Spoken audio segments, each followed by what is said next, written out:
black belt, and I've been doing martial arts since I was about 10 years old, and I'm old as crap. And so a little bit about me, just so you know, I come from a military background.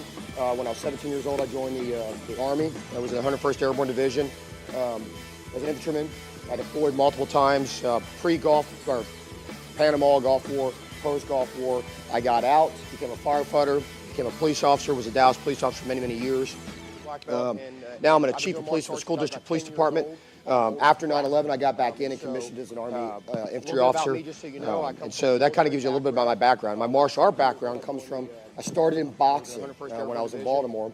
When I was in high school, I moved into Taekwondo, studied traditional martial arts for many, many years. Met Grandmaster rank about 25 years ago, and it's been a whirlwind since. I started Krav Maga in 1990 and have been doing Krav Maga ever since. I'm certified through the Wingate Institute in Netanya, Israel, which is the founding birthplace of Krav Maga. In 1948 began the process. In 1954, it was sanctioned as an actual martial art by the government of Israel. At the IDF training center there is where we train at. It's a beautiful place if you ever get to Israel. So that gives you a little bit about me. Today I'm going to share with you some stuff. First off, let me just tell you, there's a lot of ways to skin a cat. I found out recently this year, by the way, for those who don't know this, that refers to catfish, not actually cats. And so, did you know that? You hazarded a guess. I did not know that. So why I bring up catfish and cats? Well, one, I would skin a cat actually because I don't like them. If you're a cat person, I'm sorry. I'm going to show you the way I do things.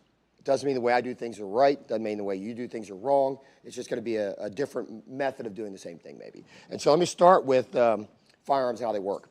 So we're going to be training with gun blocks, no live firearms on the floor today. So if you are a gun-toted person, you can be my friend, but you can't have your gun out here. And so this is a model of a semi-automatic firearm.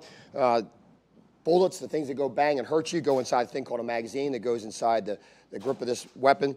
When you pull the upper receiver back, it brings a round out of the magazine, puts it in the chamber. As the upper receiver goes forward, it chambers around. That's called putting the weapon in battery. Once the weapon's in battery, because it's a semi-automatic weapon, when you pull the trigger, the hammer goes back, and then the thing goes bang, and on the bang end of the gun, the bullet comes out. The cartridge, because the bullet's two parts, the cartridge pops out of the ejection port. The bullet comes out of the front. Now you may go, why is Matt spending so much time on why this weapon works this way? Here's first point. You need to understand the tools of today's modern warfare. Martial arts goes back all the way to Egypt. Hundreds and thousands of years ago is when martial arts became a thing. Thousand years ago, there are images of hieroglyphics on the pyramids, and it demonstrates people training in the martial arts. And so we know martial arts goes back a long way. If I were teaching back then, I would teach you how to fight in a chariot, because that was a common war vehicle. But today, this is a common thing we face on the street. And as a police officer, I'll tell you, if you don't know how this works, then you can't deploy it to protect yourself. You also can't cause it not to hurt you. So you have to understand how it works so that you can protect yourself. And so a lot of the things we do in my system of martial arts is very, we'll just say meticulous and intentional. So we want to have redundant layers of protection in everything we do, from how we protect our home, to protect our family, how we protect our weapon, to how we perform our martial arts. And so some of those redundant layers are, we want to ensure that we turn this weapon into a big, nice, heavy paperweight when somebody attacks us with it. I may not be good enough to take it out of somebody's hand. Let me say that again. I may not be good enough to take it out of somebody's hand. I may not be good enough to retain it myself. I've carried a firearm for roughly 33 years every day. I could tell you with the exception of about 3 weeks of my life, I've had a firearm on my hip for literally 33 years. I would tell you that I train with firearms probably more than most people. And I would tell you I'm very competent in martial arts. In 2008, I had my firearm taken from me in a fight. So knowing how to deal with firearms is important.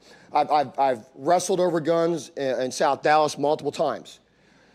Knowing how these things work is critical. Now, I'm not saying that traditional martial arts is not good. Believe me, absolutely valid, absolutely important.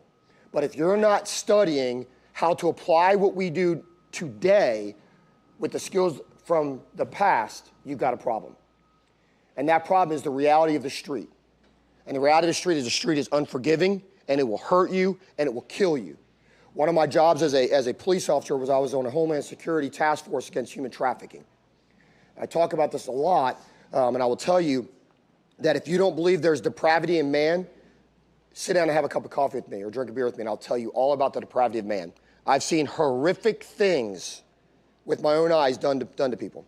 One of the cases I worked, the Blakemore case, he had 950 victims. Now you may go, well, that won't really affect me. I can promise you that in every community in the United States, there's trafficking occurring. 100% of them. No doubt in my mind. That organization spanned across 16 states. So you have to have the reality of the street in what you do. Now, Krav Maga specifically is a principle-based, concept-based martial art system, not style. We are not a style of martial arts, but we are a system of principles applied across, universally across techniques in any martial art style that's out there, with some core concepts we use for specific things. And so understanding how these bad boys work matters, because how you defend against a firearm put against your body absolutely matters. Because we want to make sure we render this thing inappropriate. Ineffective. Second thing we want to be able to do is we want to be able to take this weapon and put it back to work, redeploy it. And so there are certain things we're going to do every time we take the weapon away. One thing, yes, sir. It's getting crowded over here. Have everybody start meandering over there because we got the whole. Come on, slide over, slide over, slide over. All right, so the way once we render this thing in its ability not to work, is we're going to do a 3-step process to clear a level 1 malfunction. Today I'm going to teach you a level 1 malfunction while I teach you how to take a weapon out of someone's hand. There are level 2, level 3 malfunction drills that you need to learn. There's also, you just need to learn how to take the whole thing apart and put it back together. I have been in a situation in the military where I had to field strip my weapon in Panama and put it back together while in a gunfight. That's a really bad day. All right, because my M16 stopped working. So you need to be able to, under pressure and stress, do everything that we do. I know triads here, they talk about this quite a bit, is pressure testing your technique. The United States military does a good job of that. Most law enforcement agencies do a good job of that. You need to be training in your martial arts under pressure to ensure that the skills and techniques that you do will work. So the way we do that with a level 1 is we tap the bottom. Remember I told you that magazine is where those bullets are at? On the side of the weapon is a magazine release. I can promise you in a fight, just like in a fist fight, it's dynamic. When you're fighting over a firearm, it's just as dynamic. In fact, it's probably the most dynamic thing you're ever going to do. There's a little button on the side here. When you push that little button on the side, the magazine drops out. It's called a magazine release.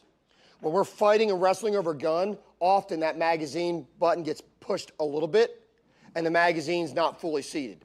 So we tap the bottom. We don't touch the bottom. We don't kind of tap. We tap the bottom. For those of you a little bit more experienced, what if my arm is disabled, I'm shot? You have a boot, tap the bottom on the boot. You need to get that weapon magazine reseated. The upper receiver is the top half of this gun. You have to pull it all the way back to allow it to go action all the way forward for it to work. It's called slingshotting the upper receiver. So you grab the little grip back here, the upper receiver grip, and you pull it all the way back and release it, and that will clear most level 1 malfunctions. So you tap, you rack. Now, when I rack the weapon, I rack it towards my target, because I want to think about efficiency of motion, which is one of our principles. Everything in Krav Maga looks at the efficiency of what we do. So we don't want to waste a lot of time. I want to work my malfunction at my eye level. So I tap up here so I'm seeing my bad guy. I rack towards my bad guy so that I can engage quickly. So I tap, right? Say tap, rack, assess. So if I'm fighting over a firearm, I'm in a bad day. In Texas, Chapter 9 of the Texas Penal Code, Section 931, 932, 933, 934, all talk about what you can do in self-defense. Every state has like laws. If you're a martial artist instructor, shame on you if you don't know your state self-defense act. You need to study it. You need to be able to teach that, because if not, you're being reckless. And I would like to apologize, but it would not be genuine, so I won't. If I offend you, that's just how I am. You'll just have to get over it. So you need to know that to be a responsible martial artist and to be a responsible martial art instructor. If you don't know it, today's Reset the Clock. Go to this really interesting thing called the internet.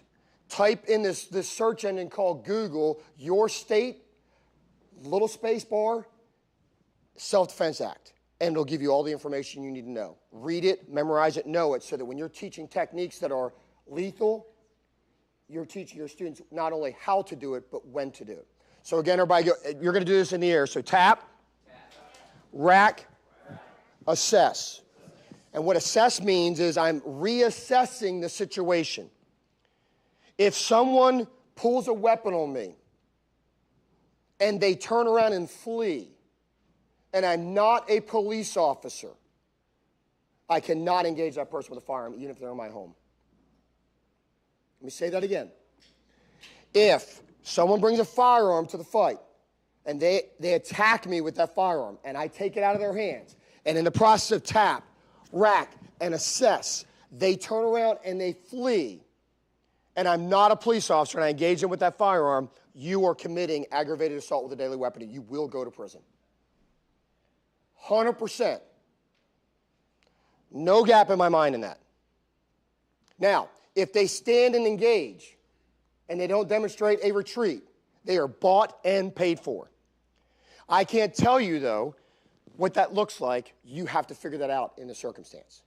And you have to be able to apply your martial art craft, your wisdom of your craft in that circumstance, and your life and your freedom fully depend on it.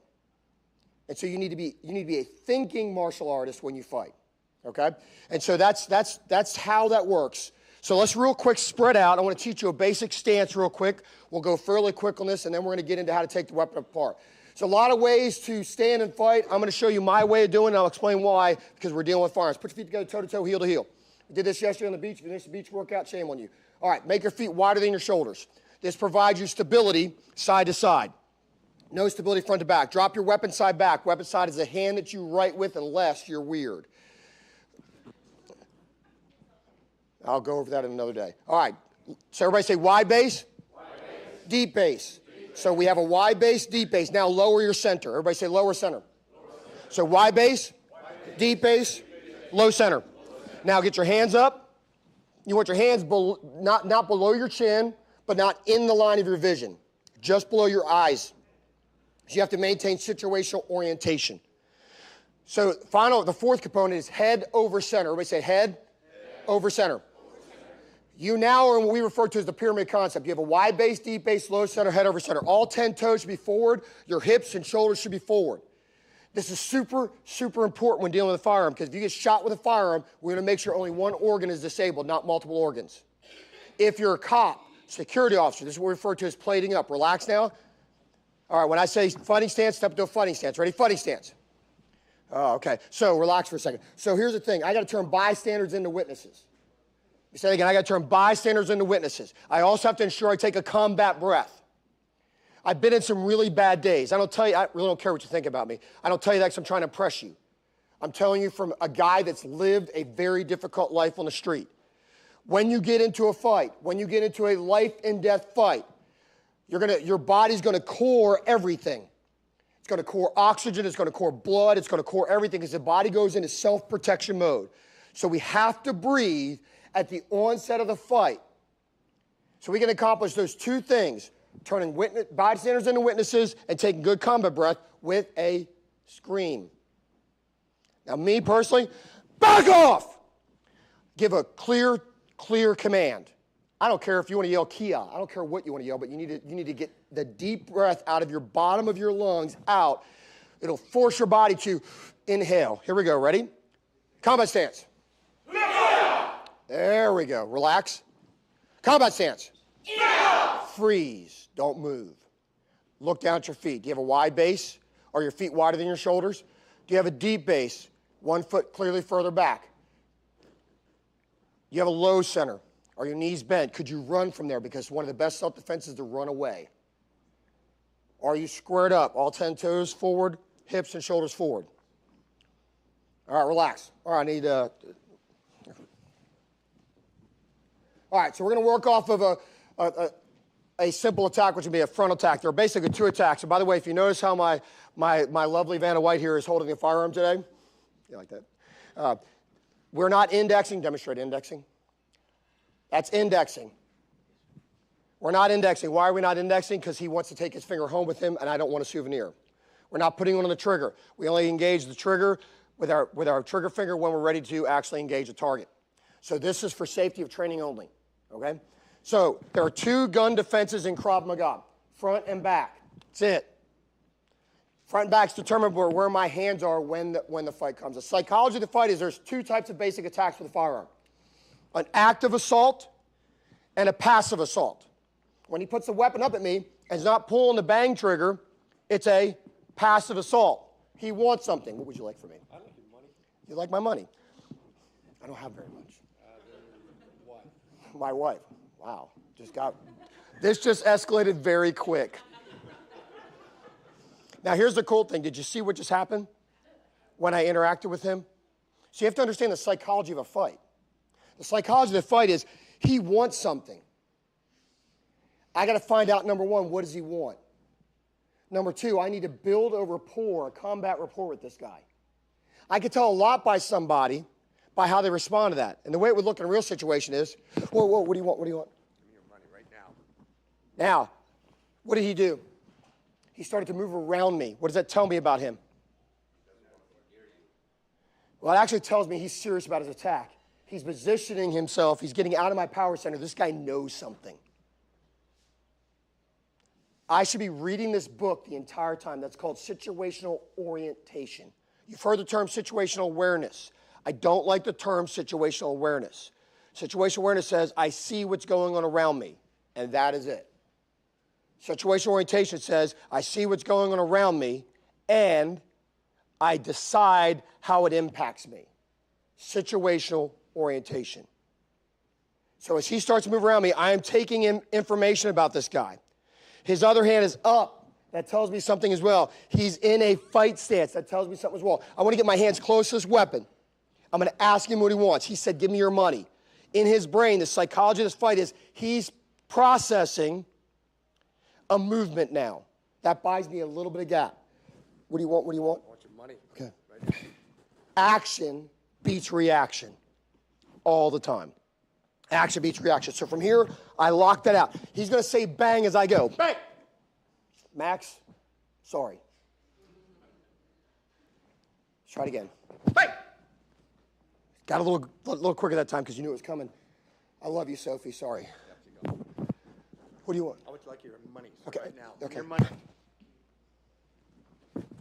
Yes. Yeah, I was hoping for that one. Action beats reaction every time. So that first step is I've got to get my body offline so that when bang happens, bang misses me. Second thing I need to get this once I get this offline, the muzzle offline, I want to keep it offline. Now, if you notice when I do this, I'm coming through and I'm doing this micro slow. I don't want you to do it this slow, but I want my hand to come through as I push. And I'm going to C-clamp the lower and upper receiver and lock this out. The reason I do that is I want to stop the regular action of the upper receiver and the lower receiver to cause a malfunction. So he only gets a single round. I want to cover, if possible, part or all of the ejection port to ensure that the shell casing doesn't come out of the ejection port.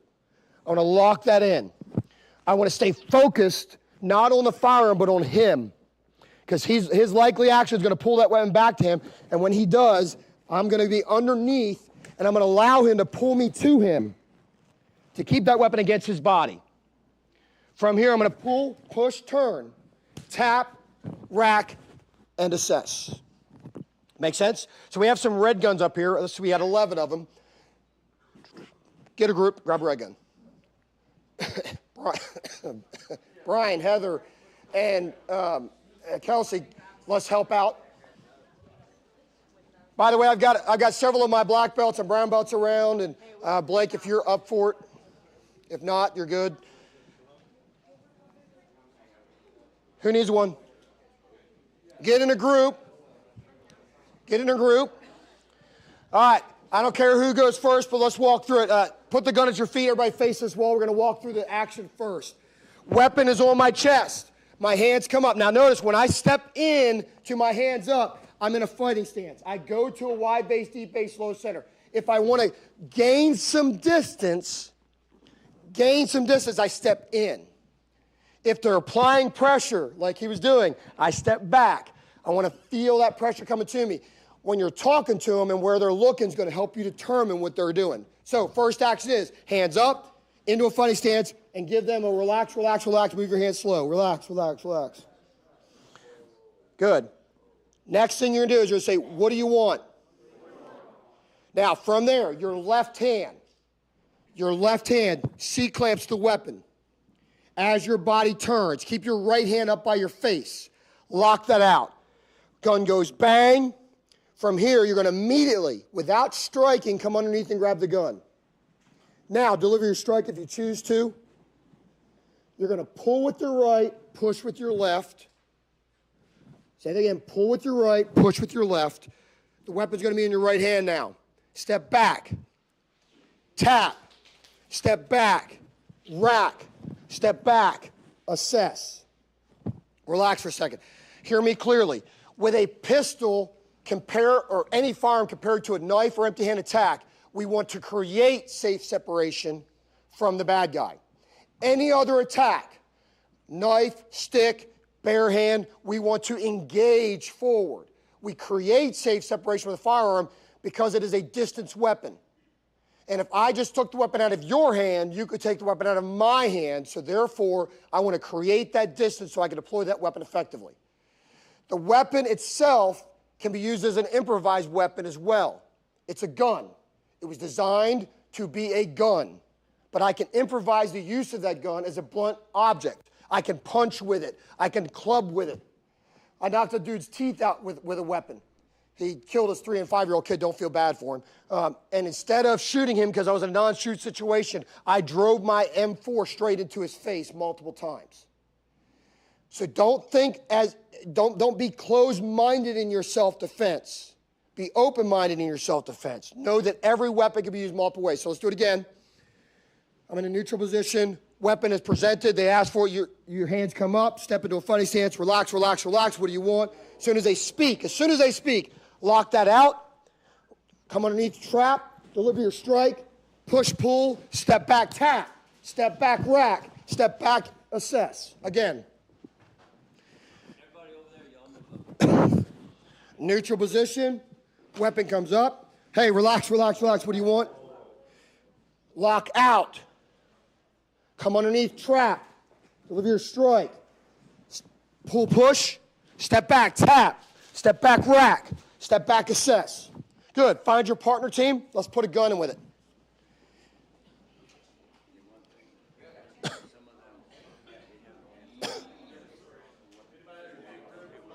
Yep. All right, here we go. Put that gun up to your partner. Again, hey, reminder, don't have your finger as a souvenir. Tuck it and hide it. All right, we're gonna run through this multiple times so everybody gets turned. Weapons up, hands up, relax, relax, relax. Get those hands close to the gun. What do you want? What do you want? As soon as they give you the what do you want, left hand locks it out. Reach underneath. Give a strike. Pull, push. Step back, tap. Step back, rack. Step back, assess. Put that weapon on the ground now. Let them pick it up. Don't hand it to them. Next person's turn in the group. Put the weapon up. Get into a fighting stance. Hands close to the gun. Ask what they want. Pull, push, tap, rack, assess. As you create distance. Listen up. Listen up. Hey, when I say listen up and clap, that means you stop talking because I have something probably important that might save your life, and you stop doing. That's cool. You might want to hear what I have to say on this. How you train is how you fight, folks. How you train is how you fight. I promise you every bit of this is not just field tested, it's tested in blood. No BS. Promise you. Don't get me wrong.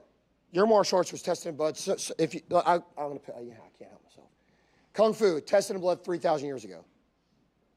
Some of your systems are newer, been tested in blood. I've buried 23 of my brothers and sisters. 23 of my brothers and sisters. 5 in one day. 4 of which I knew. Michael Crawl, my classmate, sat 3 seats down from me in the police academy. I buried him. You know why Michael's dead? Because Michael didn't pay attention. And you may go, oh my God, you're disrespecting Red. No. Michael got shot in the back of his head on July 7th because Michael did not pay attention in reality-based training class. I do him a service by saving your life, by telling you to pay attention to what I'm saying, because what I'm telling you, every detail matters. This isn't a karate tournament where someone gets a point, you get a trophy or don't get a trophy, or maybe everybody gets a trophy nowadays, I don't know. Self-defense training, your life and the life of your family depend on you paying attention. You have to create gap. You have to do this step by step. You have to build a mechanical approach to this so that you can apply it in an unforgiving environment and it be a forgiving technique. Your hands, if they're out here, have to travel too far to get to the weapon. You want your hands close. You want to cower. Every detail matters. Black belts, masters, grandmasters in the room. Your students will do more what you do than what you say. Parents, same way. So if you do this nice and big-chested like this is not what that is sending the wrong message to the bad guy. The bad guy is more about control than harming you. You have to play into that and take advantage of that. The way you play into that and take advantage of that is you cower.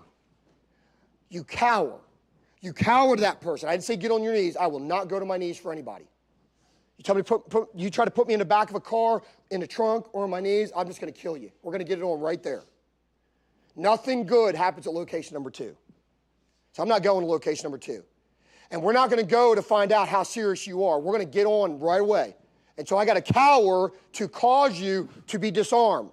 I got to demonstrate with my words. I got to demonstrate my words that I'm going to comply so that I get to buy a little bit of time, because time saves your life. So I cower. What do you want? I cower. What do you want? Then I lock out when he talks. He's expecting action when he gives command. I want your keys. I want your car. I want your purse.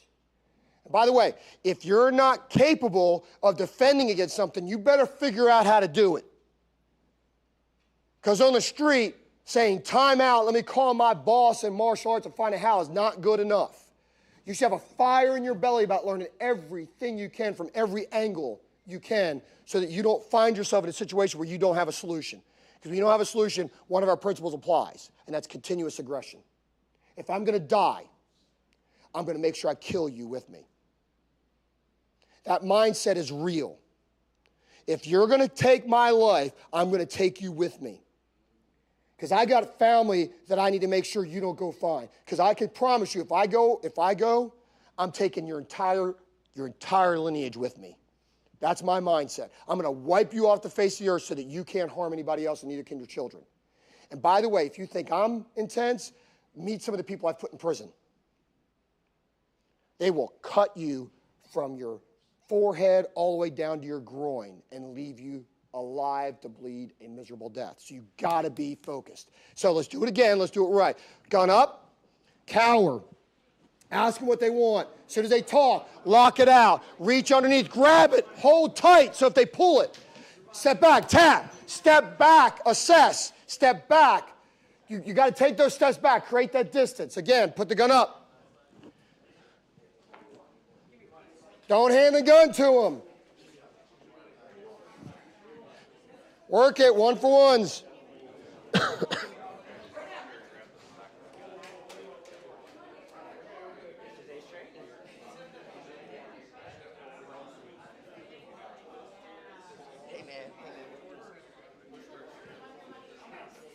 All right, time. Listen up. You need to make sure that you're getting an anchor point. The weapon's up here. So in a fight, piss blood, crap. It's slippery. It's slippery. They're not going to be in a nice starched gi where I can grab a hold of it and, all right? They're going to be potentially without any clothes on up top or completely naked. You never know. So you got to find anchor points on the body to secure movement. If I grab the weapon with both hands and he jerks backwards, I lose the weapon. Promise you. It's likely steel, unless you're playing with plastic Glocks. That was for you. I want to get behind the back strap. I want to try to get into, I'm going to give you micro detail, into above the wrist, below the back strap, so that if he pulls, we stay together. I've earned this ground. I don't want to retake it. So I need to quickly get to here. Now, I'll tell you, most Krav Maga people hate me because I just call it for what it is. When I say crap technique, I'm sure many of you watch those videos. This one, I love this one. That one, right? Y'all seen that one? Yeah. Stupid techniques. Likewise, stupid techniques is expect this guy to stand here and not fight back. He's brought this fight to me. He's going to be engaged. And by the way, from experience, when that happens in a fight, guess what happens? 100% of the time. First time it happened to me in a street fight, I didn't recognize, guess what I did? We were wrestling over a gun. 3550 East Overton, bad day. Really bad day. Second time that happened, which is about 2 years later, the guy went there.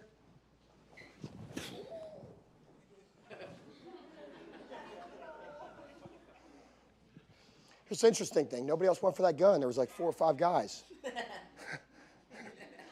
Kicked his teeth out of his face like chitlets hitting the ground. Everybody's like, oh, whoa, I don't want any of that. They're going to go. You got to understand the psychology of fight. This is why I love Krav Maga. Because it's not about like, oh, honorable master. That's great, and that has its place. Building discipline has its place. It's important. Reality has its place, and it's important. You have a responsibility if you're wearing a black belt. Now here, I don't really care what you think of me, and you shouldn't care what I think of you. I care what the Lord Jesus thinks of me, that's it. And my wife. Outside of that, I don't care. I love you and I don't know you. I love you too much not to tell you this. Your legacy as a black belt matters. Your legacy matters. Stay true to what you teach. Teach your system of martial arts well. Hold a hard line on what you teach. Honor your master, your grandmaster, the founder of your system. Honor those people by teaching correctly the way they taught. But be bold enough as a black belt to have reality in what you do. Because people's lives depend on it. You have a responsibility not to teach crap martial arts. I'm not saying change your kata. But what I am saying is you need to take a hard look at every single technique you teach in self-defense to ensure what you're teaching is responsible. Because your students look at you like you could walk on water. And if you're teaching crap, shame on you. Shame on your system of martial arts. Teach reality, because the street is brutally real. Just like your eternity is brutally real. Students, hold your instructors accountable. Don't be afraid to go to your instructor and ask this really important question. Why? The how is not as important as the why am I doing what am I doing. If you're doing something that doesn't make sense, here's what you can do. There's a room full of people right here that love and care for each other. Call one of them and say, I need a valid self-defense for X, Y, or Z. Still teach your tradition. But when you put on the hat of self-defense, we all have a responsibility to ensure we're teaching valid technique. Stuff that will work on the street. My martial arts, I'm no better than any of you. My martial arts are no better than any of your martial arts. You've got to be valid. Let's run that again. And this time, we're going to pull and push the weapon as soon as they make action. And this time, you're going to say bang when they move.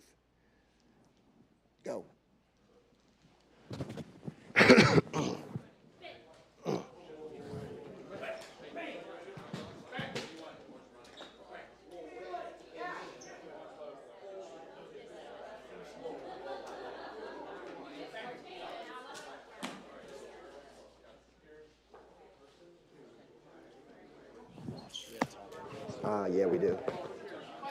I know. Hey, believe me.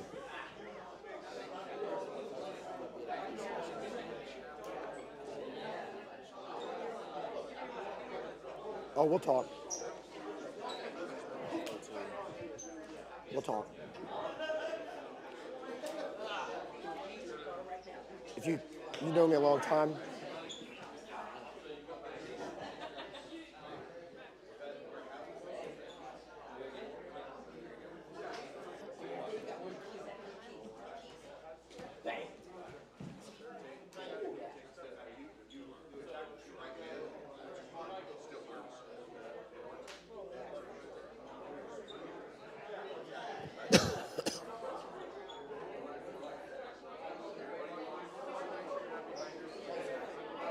all right, time. Now we're doing some training with firearms today. So my question is: have you sat and thought through the taking of a life? Because if you haven't, you're training in the martial arts, warrior craft, then you're playing a video game in real life. And that's a bad, bad idea. Because the evil of this world will kill you. Fact.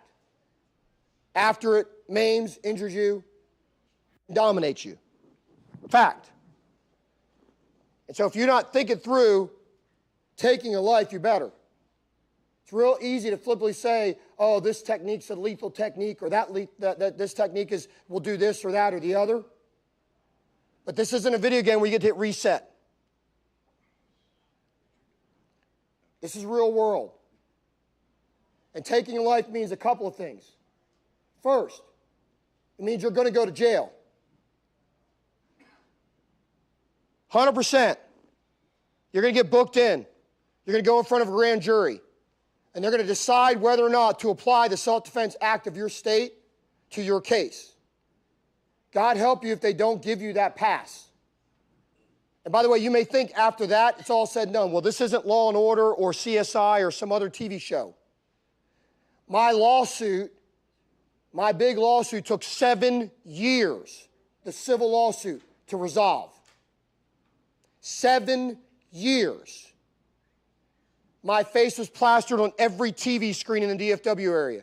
My son, sitting over there, was asked if I beat him like I beat black people.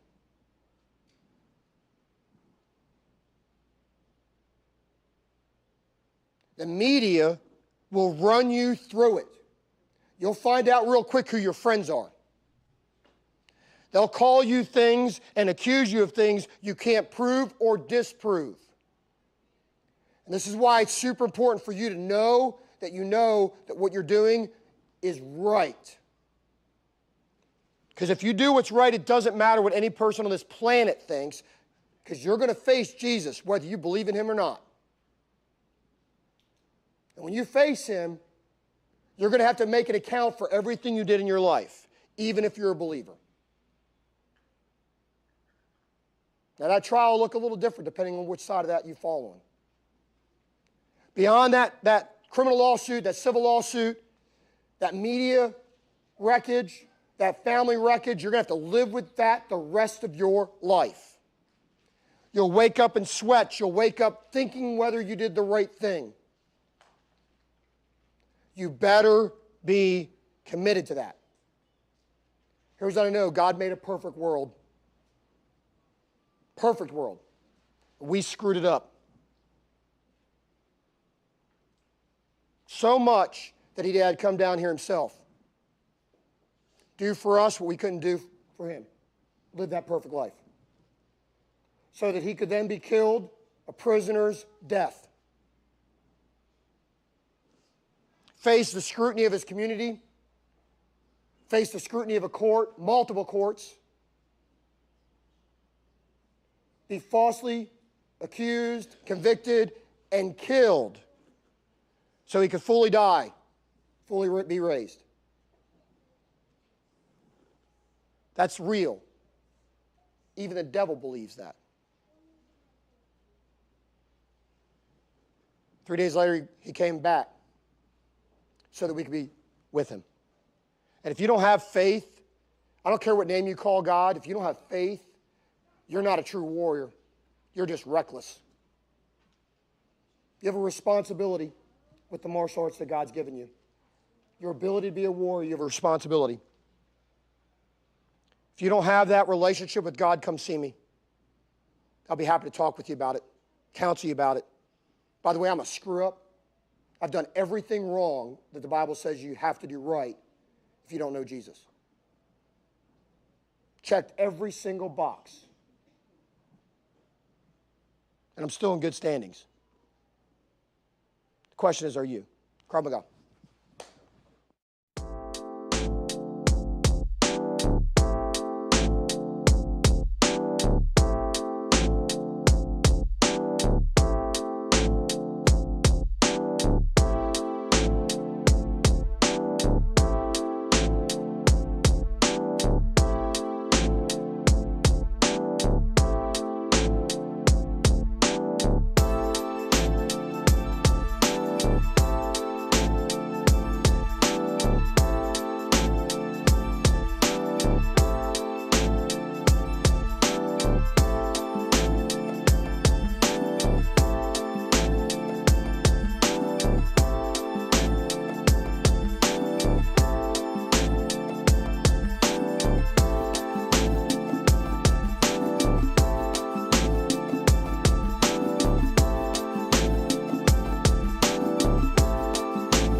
Okay, and so the 9 animal stuff that we're going to talk about today, that's who I got that from. He passed away in 2012, unfortunately, but we're going to talk about the 9 animals today. And what the 9 animals is a way of understanding how you are as a martial artist, how your martial art is, where it kind of fits in the bigger scheme of things, and how to learn your best fighting skills in one file folder first, and then learn how to add more skills after that. Because we all need to fight from the place that we're most comfortable, but the place that we're most comfortable fighting from is not always going to work in every situation, okay?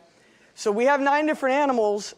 Years and years ago, Master Antowiak was talking about, thousands of years ago. Our ancestors looked at the natural world around them to see to learn how to fight. They looked at how the different animals fought, and that was one of the ways that they started using that and mimicking their movements, right? So I'm going to start with the very first animal, which is tiger. And tigers are aggressive, they're direct, they go straight forward all the time. So James, can I borrow you today? Yes, ma'am. And so this is perfect right out of the gate. What I'm going to do, yes, sir. Start the crowd. We have all this room, so you don't have to congregate where you have no elbow room. That's why we left the whole room open for you. Thank you. Yes, sir. Sorry. So I happen to be a tiger. Tiger's very easy to teach. Like I said, tiger goes straight forward. It deals with problems very directly. It doesn't waste time. Likes to fight in close. Likes to use palms, elbows, knee strikes, right? But I want to show you something. Tiger, in this instance, and this is what I'm saying about learning how to fight in different file folders, right? In this instance, is me going straight forward probably a good idea? No. Why not? He's bigger, he's stronger. Because I'm a female and he's a male, there's a good chance he's probably faster too, right? Just being realistic. So tiger's probably not a good file folder for me to fight out of when I'm dealing with this right here. Okay, and so that's what I'm saying. What I want to show you is how to find what your first animal is and then learn how to add different skills on top of that. So I'm going to build off one singular technique today for self-defense for a wrist grab, and I'm going to show you how each different animal would do that particular technique, okay? So I don't want to, I'm not about debating whether the efficacy of the technique that I'm teaching is going to work. What I want to just demonstrate is how a particular file folder processes and would try to use the information. Does that make sense to everybody? Yes, ma'am. Okay. So I'm going to use a self-defense that's just, how many of you guys have this wrist grab self-defense where you do an outside block, palm, or a toshi uke and punch? Does anybody else do that particular technique? Looks like this. Just 1, 2, 3. Anybody do that already? Yeah, it's pretty straightforward, right? So as a tiger, I like to go straight forward. I'm aggressive. I'm direct. It literally looks like this. I'm going to step in, and I'm going to just start moving forward and hitting him, okay? Yep. So that's all I want to work right now is just find a partner and even if you're uncomfortable, because some of you, how many of you are like, oh, I don't like to go straight forward? Anybody? I know, right? We know that, right? So you are definitely not a tiger, right? Okay, but it would help you if you understand how a tiger thinks, right? Yes. So even if it's uncomfortable, I want you to still try each one of the different variations we're going to go through today, okay? Yes, all right, let's give it a go. So 1, right? Okay. So that's tiger. Yeah, please help. Please help. Cross wrist grab. Cross wrist grab.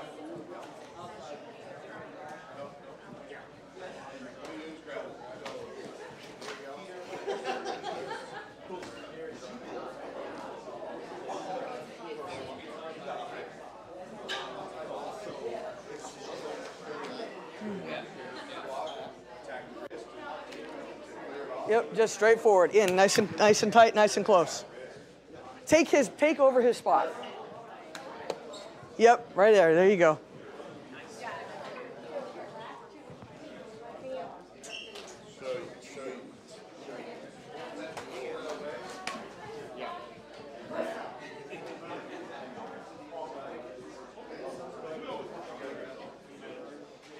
Yeah, right there. Take over his spot.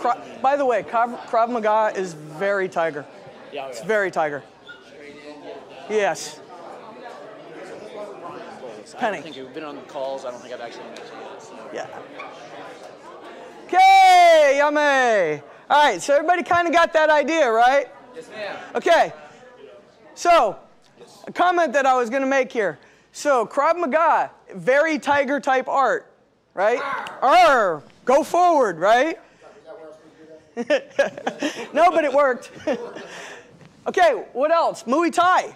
Muay Thai, very tiger martial art, right? Like all the martial arts, everybody's martial arts in here fits into one of these file folders too, by the way. Okay, so the second animal is crane, okay? And crane is about angles, it's about stepping offline, and it's about range, distance, okay? So when we look at the animals, they kind of pair up. One animal will generally be the answer to the other animal, right? So if tiger likes to go straight forward, right? Tiger's on the train tracks and straight forward and the train's coming and the tiger's like, well, I'm just gonna go in harder and faster, right? And the crane's like, silly tiger, just step off the track, right? So this is how crane would handle this exact same self-defense scenario with this exact same movement. It's going to sidestep, do the outside block over here, and then back up. Does that make sense? So instead of tiger goes straight forward. Crane says, no, no, no, I'm not going to stay in this power zone here. I'm coming over here like so. Which, actually, that's a really good point. He just took that swing, right? How is tiger getting away from that? Could be hitting him first, but it's also I changed the distance because where did I go? Straight in, okay? But, so right now, crane, step offline, right? Same exact motion. We're going to step, do an outside block, do the same movement, and then back out. Because crane doesn't want to stay in there and fight. Crane likes longer distance. I've already seen a couple of cranes out there tonight. Yeah. How many of you, when we just did that tiger-style defense, were like, oh, I didn't really like this at all? I saw some of you already, even when we were doing this, you still ended up over here. Okay? All right, so let's give crane a try. Let's step offline 45 and then do the same exact self-defense, but do it at a different angle. Got it? All right, let's give it a go. Thank you, sir. Not pointing fingers, but pointing fingers. Yeah, see, same exact self-defense, but completely different.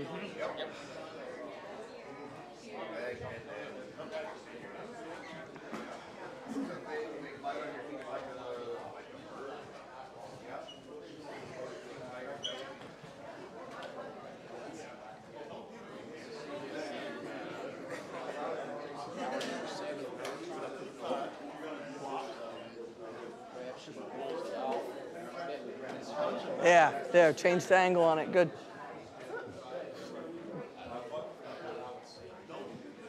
Nice.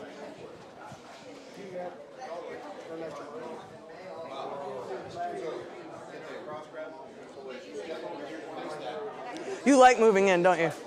Yeah. Yeah, because see, I saw you moved in even at the angle, right? So the crane's gonna be more here. Can stay a little bit further away.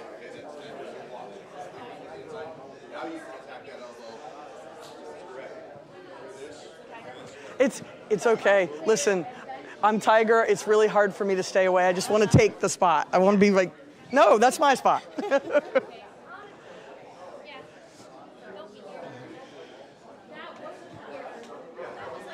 There you go.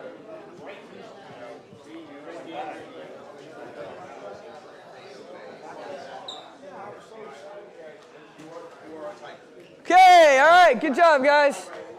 All right, so same exact self-defense, but different, right? We did the exact same starting move, but then we change it. And what you're going to find is a lot of the preference here is how you finish. How many of you guys felt more comfortable stepping off to the side like that than you did going straight in? Okay, good. So one of the other things we'll talk about, too, as we go through these, the different animals, when you're sparring, you can tell a lot about how somebody's going to fight with you if you can figure out. So, for example, a tiger is a center ring fighter. So if I'm fighting with James and this is our ring, every time he makes a move, I'm going to cut him off. Tigers stalk. They try to push people into the corners. How many of you have ever had somebody who fights like that or have fought somebody like that, right? Yeah, me too, right? Tiger, I'm going to stalk you right into the corner till you got no more room, and then we're right here again, right? That in close. Now, crane's a perimeter fighter. So crane is going to be more out here and stay around the outside of the ring, okay? So A lot of these you can figure out. How many of you guys are center ring fighters? Like to be in the center of the ring. Okay, as we go through, you're going to be able to figure out in a hurry what your animal is. Same thing with if you're a perimeter fighter. How many of you guys are perimeter fighters? Prefer to stay on the outside? Okay. So as we go through this, I'm curious. I hope when we get to the end that you guys are going to have been able to figure out what's your primary animal. We know what yours is? We don't know? We haven't talked about it yet? Okay. So next one's going to be snake. Okay? And so snake is about accuracy. Snake is about timing. Snake is about speed.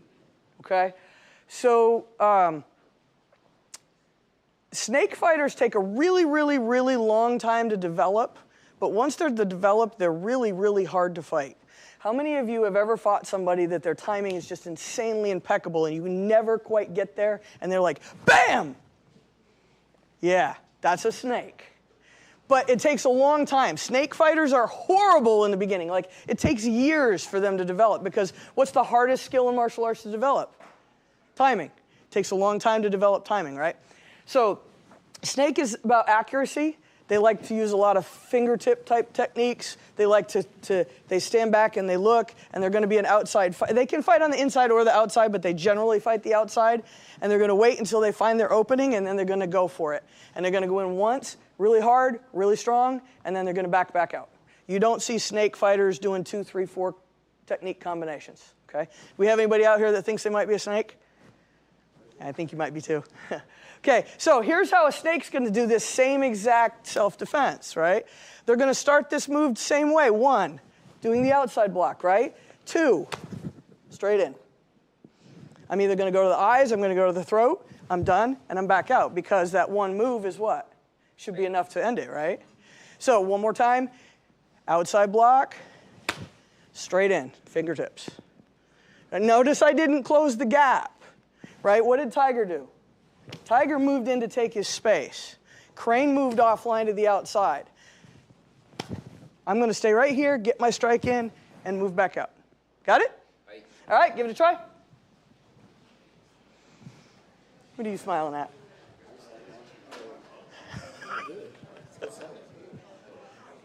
You know what's really good about this is teaching.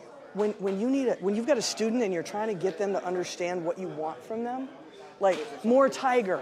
You don't have to say more confidence, be more aggressive, be more. No, give me tiger, tiger, tiger. Right? Everybody knows what that means.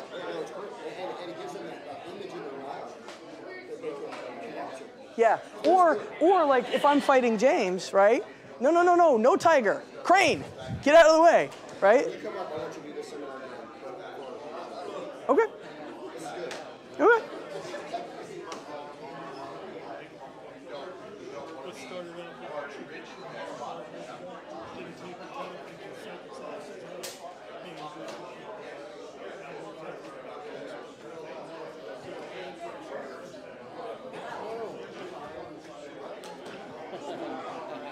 There you go.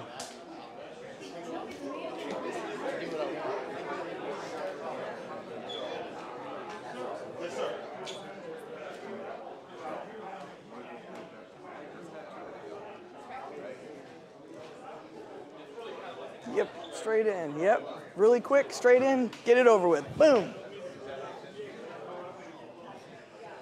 Right, and that finger jab, that extends your range, yes? Yeah, because snake's a range fighter, right? And that helps with that. Yeah. Yep. We have one in our family. Do you? Yeah.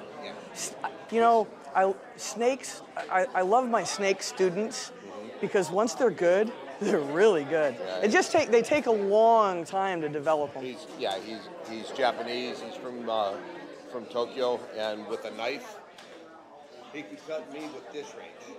Yeah. Yeah. So. I get it. I'm a tiger. Yeah. See, it's simple to the point. Let's just go get it over with. Die is a snake. All right. How are they all doing? What? Is that this one? You're more your speed? I don't know. It's like all of them are. Here's what happens after we've trained for a really long time. That's what we'll get to dragon, right? Yeah. That you start pulling in from all of them. Like I just said, I would never fight James from here, right? This would make no sense. I'm gonna fight out a snake. Snake's my second. Yeah. I'm gonna fight out a snake. I'm gonna be like, oh no, Yeah. I'm staying back here. I'm not gonna let him get a hold of me. Yes. Yep. And I think I'm there. Yeah, after seeing the way you do self-defense, you probably are. Your bear? Yeah. Okay, all right, guys, bring it back in. Okay, so the answer to snake is hawk. Okay, hawk, eagle, bird of prey, any kind of a bird of prey, right? And so, if you watch this type of, you guys know these people. I have a child like this, right?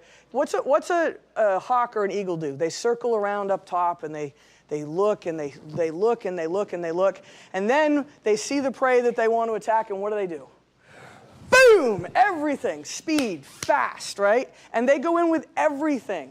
They go in and they got their wings and they got their beak and they got their claws and they got their body weight and they just go, blah!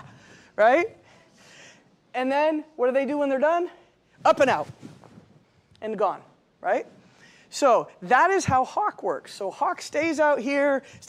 How many of you have kids that are like that, or have ever coached any sports and you watch the kids and they're like, I don't know if I can do it. And they watch and they watch and they watch. And then once they decide they can do it, they're all in, 100% committed. Okay? Hawk. That's hawk, right? They stay back and they watch, but once they make a decision and they commit to it and they do it with speed and they bring everything, right? They're going to fight with everything but the kitchen sink, and maybe that if they could bring it, okay? So this is not as much about whether I go straight in or whether I come off to an angle as I'm just going to come in 1, 2, 3, 4, 5, 6. I'm going to hit with everything I've got, and then I'm going to get out when I think I've finished the job. That make sense to everybody? All right, give it a try. Doesn't matter what you throw, just throw 5 or 6 techniques. What's that? You gave me a canvas here. You know hawk fighters when you see them because they stand out here and they go around and they go around. But once they go in, it's a flurry. It's just like bam, bam, bam, bam, bam, bam, bam. And then when they're done, they're like, whoa, I'm out of here.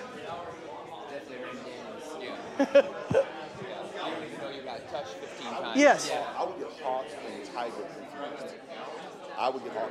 The difference is, Hawks spit, and hawk wants out. Tiger doesn't want out. Okay. Tiger doesn't want out, and hawk is not about being close. I can do this from here, right? Whereas tiger, I'm going to be here. I want palms, I want elbows, I want knee strikes. Make sense? But I can bring that up after. I got 2 young ladies solid circling around each other. So if they're circling, they're not tiger. Tiger will not circle. Tiger's going to stand here and go, okay, let's get it on. Right? And if you try to circle, they're going to be like, and every time they close the distance. So every time you move, they're going to be like, I call it stalking. Sir. How many of you are working with a fellow partner from your school? How many of you? He wants to mix it up. What y'all do is get with somebody that you've never worked with before. There's a lot more excitement, a lot more training ability, and I think you would enjoy it better. All right? I agree with that. New friend. So, Find a new friend. yes. All right. Quickly do it. All right. Get away from somebody you know. Sure.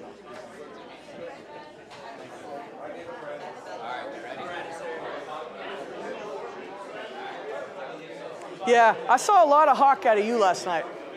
Are you? Is that what you like? Yeah.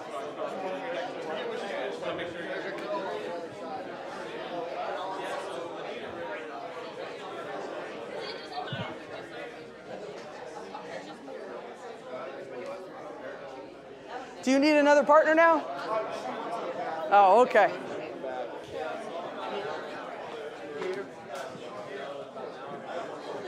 Okay, all right, guys. Let's move on to the next one. Here's the thing. I got to go through because we get 9 of them, so we got to go through relatively quickly. I do have a handout that if you guys want, I'm sure that Dr. Rankin can get if you're interested in getting like a list of the attributes and the type of, if you're interested in that, make sure I just get your name afterwards or email, and I'll send you a list of it, okay? So the next one we're going to do is dragon, and dragon is the only imaginary animal out of the 9 animals, right? And so dragon is, nobody is born a dragon, okay? Dragons are created over time because dragons use all of the file folders, okay? But they start with the concept that you work on most with dragon is centrifugal force and leverage. Aikido is a dragon art, okay? So they're going to use a lot of spinning type movement to generate power. And so I'll give you an example. From this exact same self-defense, when I would go from here, I'm going to grab, I'm going to step in and do an elbow snap. Does that make sense? So I'm going to use the power from my body and my turning to go boom. Now, be careful. Be very careful when you do this, because if you have a hold of their arm and you pop their elbow, you will pop their elbow. We don't want any of our new friends. Now that he just made you go train with somebody who's not in your school, you don't want to break anybody who you don't know. All right. So the idea is circular movement and generating power from the spinning portion of the move. Does that make sense to everybody? Yes, ma'am. Okay, let's give it a try. Yes, Aikido is a dragon art. Thank you for teaching me something. Yeah. I appreciate it. Every art has a basis that it's built out of, and it's just a matter of figuring out, like I said, Muay Thai is a tiger art, Taekwondo is a deer art, BJJ is going to be a monkey snake. Okay. They take the attributes of that particular animal and they use them. Because one thing that I've been looking at and theorizing, is I saw this one person dance something where, please grab my wrist, where he was like, pull strong, whatever, and he's like, well, I've been watching monkeys at the zoo, is what he said, and they just have natural movement. And Yes. I'm just here and all this, I'm just here like, Yep. I need to buy tickets to the zoo so I can go watch the monkeys play. Right. And I'm just like, oh my God, that's amazing. He's right. And he's here doing all this stuff. And Yep. it's just like, I need to study. Study the animals. Yeah. I keep forgetting about that. Thank you so much for reminding me, and thank you for teaching me something. I really appreciate it. You're welcome, I sir. don't care what James says about you. Oh, he's not listening. I can't. He's not listening, so I can't do it. Let me go grab my... You got to make sure his elbow is here. Yeah, I was trying not to break it. Yeah, gotcha.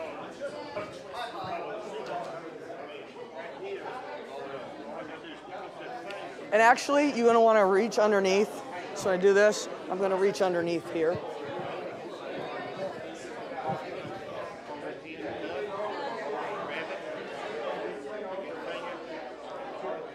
Yeah, you can literally just grab, and then you turn. Yep. It's actually an arm bar. Yeah, and then you just finish it through with the leverage and snap. Yeah, absolutely. It was really hard. I'm just trying to come up with, what can I take one defense and build 9 different... Okay, because it's hard, right? Okay. That's the best way to teach that one. I haven't done it on the animals, but the way you're doing, I've done the techniques without explaining the animals. Yeah. So I like this. Thank you. Yes, we'll talk about that at the end too. So yeah, instead of pushing, watch. I want you to reach underneath. See? Just reach underneath and spin. See it? Okay, hey guys, stop for a second. I'm seeing a little bit of a mistake out here that I want to correct. So when I'm doing this, and I come underneath, I'm going to come underneath and grab the hand. So you're going to come underneath and grab the hand like this. Then pull. That keeps the alignment correct, see? So we don't want to come over. We want to come underneath and then finish through. Got it? Reach underneath, just grab your own hand.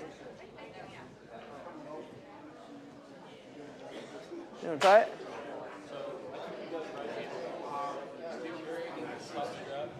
See? Exactly. That's exactly it, right there. That's 100%. I just don't want to add that in here because then people will be like flopping into each other. Gotcha. People have problems. Get behind the elbow. Grab. Sorry. That's turn. There it is. Yep. Right there. Nice. Good job.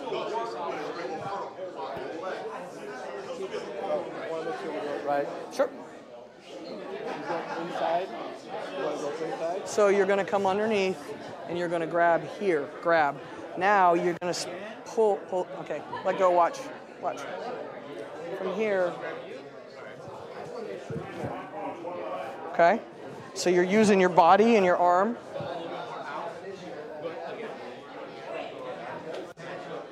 Grab underneath. So your hand should look like this. Now, step in, don't step away, step in. There you go, there you go. Create the arm bar right there. And then you would just pop your hips. But don't, because you don't want to. But it doesn't take much once you're, once your arm, yeah. Especially when I got long arms. Yeah, and you just pop that hip and it's just like. Now, I didn't want to show everybody this, but obviously the next move off of this would be this. Dragon. Okay. Right? Does that make sense? But there's not enough room for these guys to turn this around, and I think that's too complicated with all of. No, I should make a simple one. Then I work with you. Sure. So I grab you. Go ahead. So do your technique. So you're here. Okay. Now, go ahead and finish it. I just want to see exactly what you're doing. I would come in and turn it back around. Okay. So we're here. Right. So you bring it around. I have it here, right? Yeah. I have it there. So swing in. I can take a step back. Yeah. Or, if I want to, take it straight Yep. into you. Yep. Absolutely. While I try to headbutt. I'm just already seeing they're having trouble even just getting the underhand grip correct. So, yes, they're learning. It's good. So. Okay. All right. You guys kind of got the idea on that? How many of you guys do techniques in your system where you use a lot of that centrifugal force and that leverage? Yeah. You see that with that, like the Four Seasons throw a lot, those kind of things, right? So that's a very dragon style technique, okay? So the next one, and the pair to the dragon, is deer. And a lot of you guys be like, how do you make a deer a martial arts animal? Isn't that a piece of prey? But if you think about it, deer works off awareness and avoidance and evasion and agility, okay?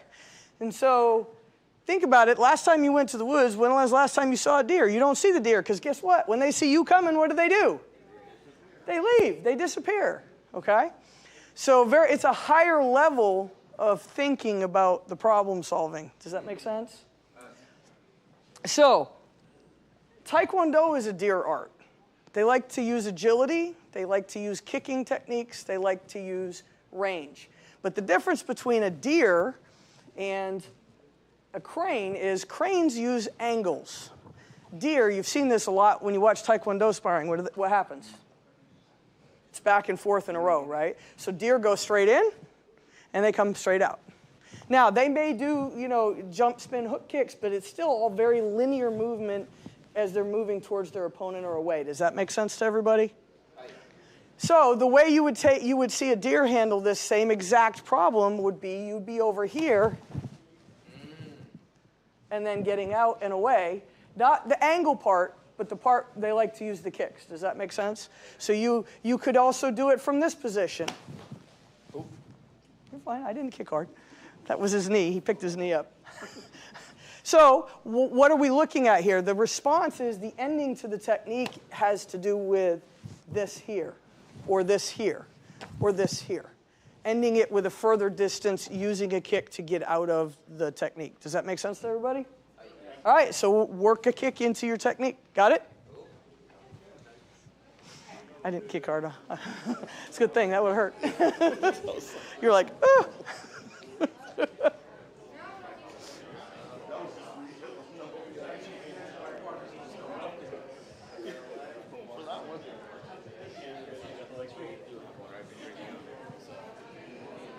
So step off line this way. So when you go to do this, when you go to do the defense, just step off over here. Just step that way. And you can kick his stomach or his leg. Yep. You can do a straight in front kick too. You can do this and back up. I saw that last night with that they were doing that kicking defense on the way in. That's a very deer technique. Okay.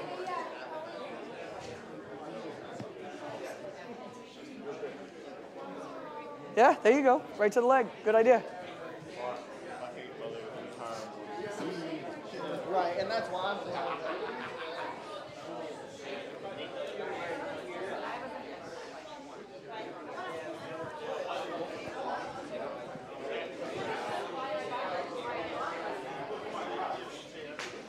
Okay, time for a second. Listen up. So one other thing here. Last night, who came for the black belt testing last night?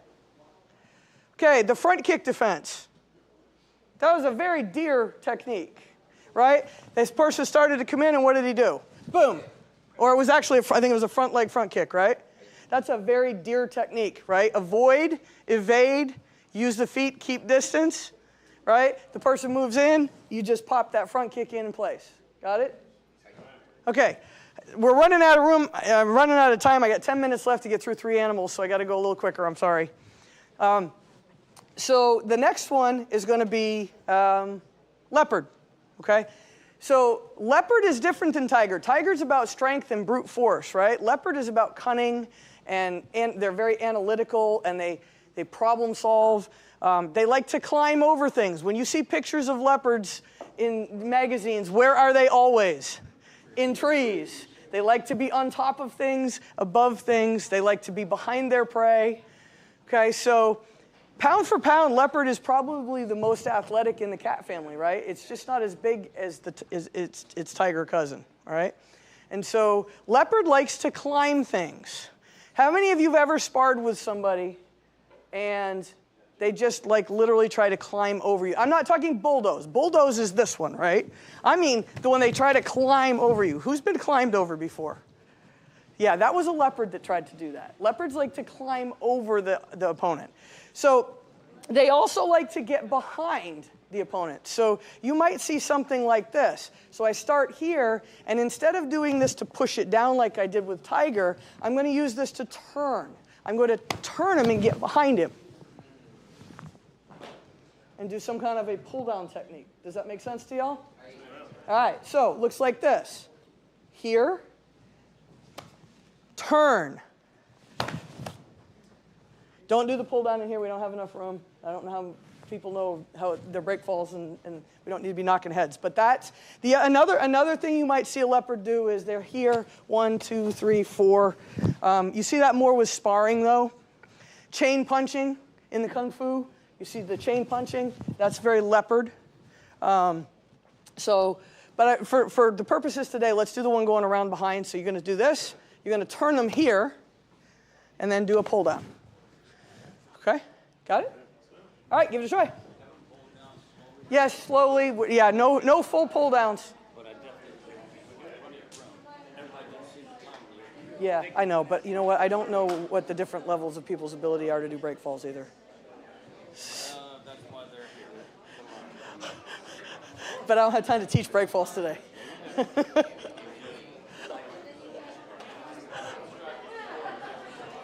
Yeah, and we're going to get to that. That's bear. Bear is grab. This is not grabbing. No grabbing. No grabbing yet.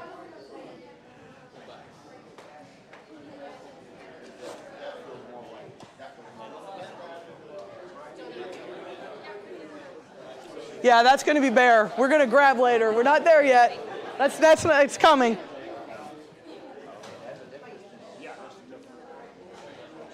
And so, Nelson, if you want to turn him, you want to be higher on his arm. Watch. Instead of hitting him here. Yes.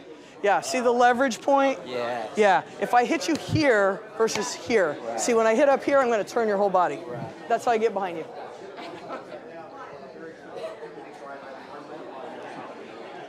Yep. Oh, yeah. Yep.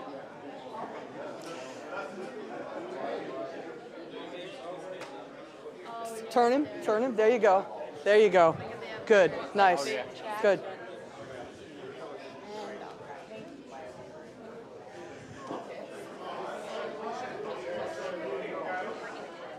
That, you know, a lot of times when you see more traditional martial artists and they'll do this thing where they do this, that's very leopard, right? Because I'm coming over the top and then, yeah.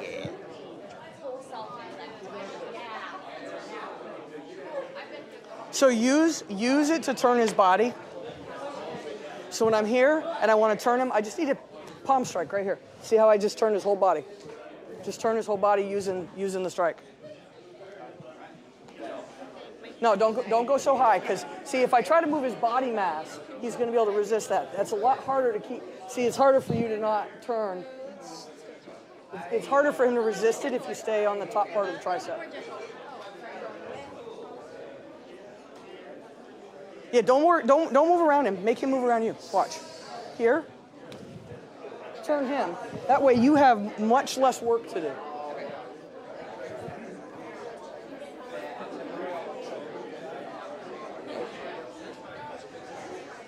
Okay, let's see. Where are we at?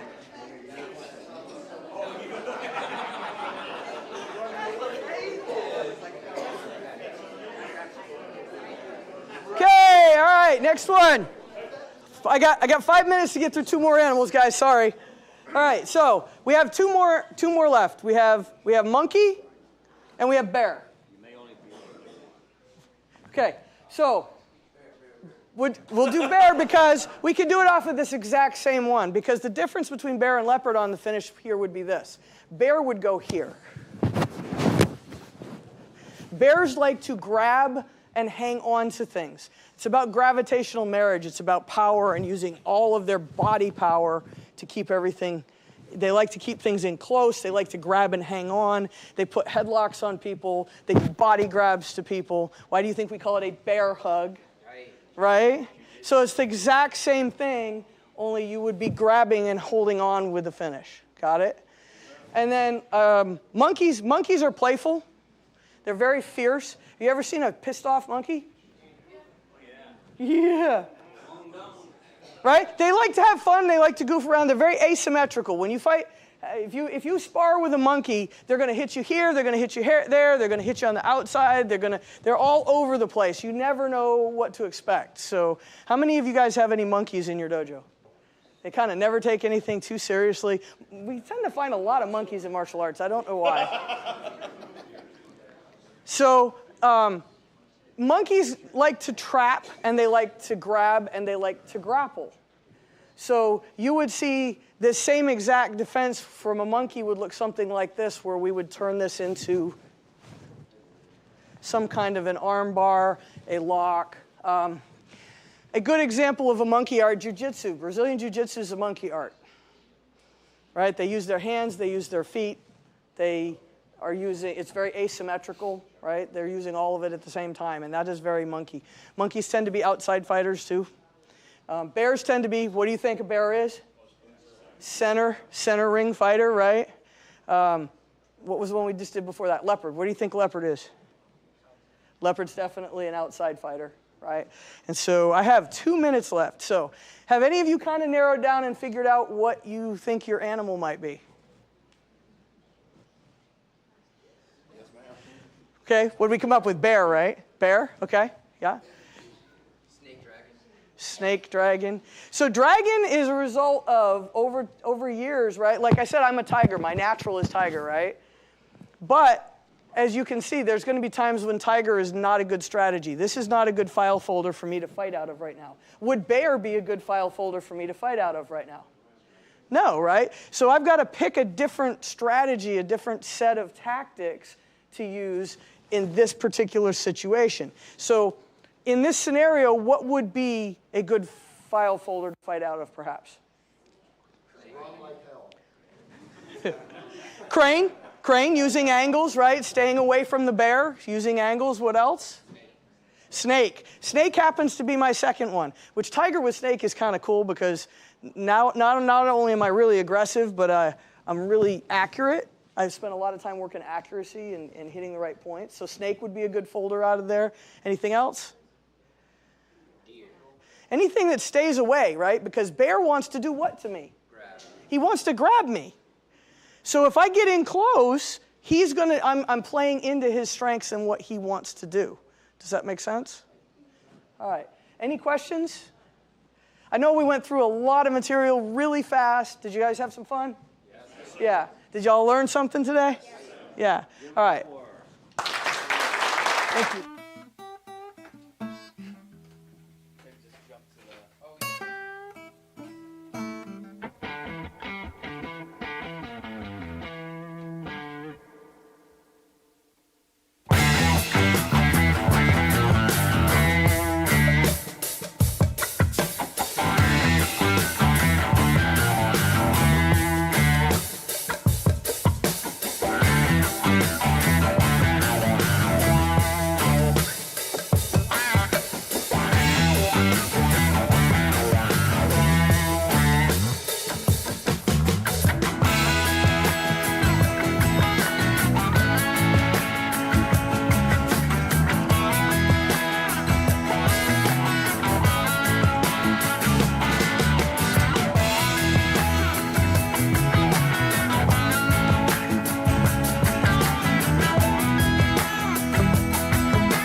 Nice and slow, punch comes in, I step off, I block, I punch.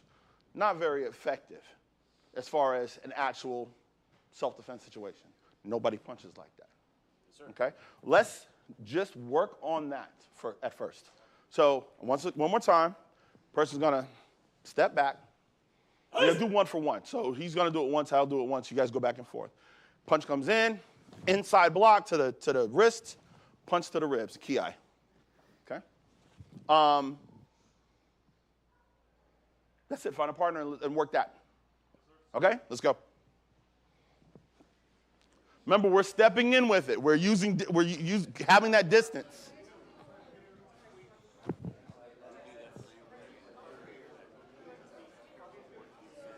About, huh?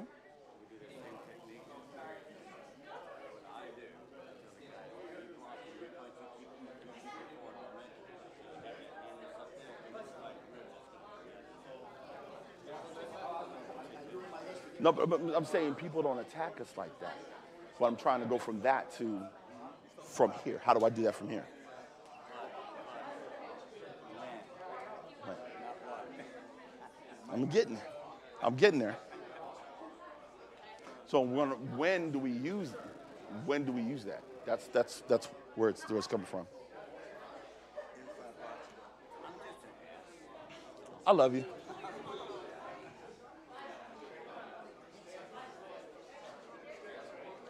Yame, real quick. Before you guys actually attack, make sure that you have some communication. Normally in our school, he steps back, he gives a ki, I say height, and I shake my head. Okay? I don't want to go height and not shake my head because I could be like, hey, I'd be like, hi, how's it going? And I get punched in the face.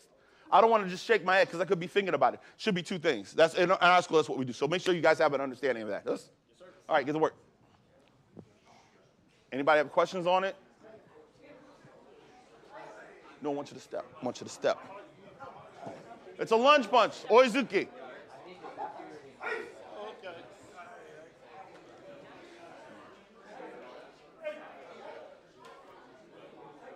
Go for the rib. Go for his rib. You don't want to hit him in the hips. Not gonna feel good.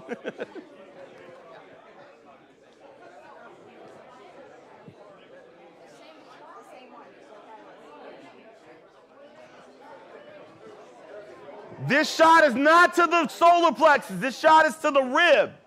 Shot is to the rib.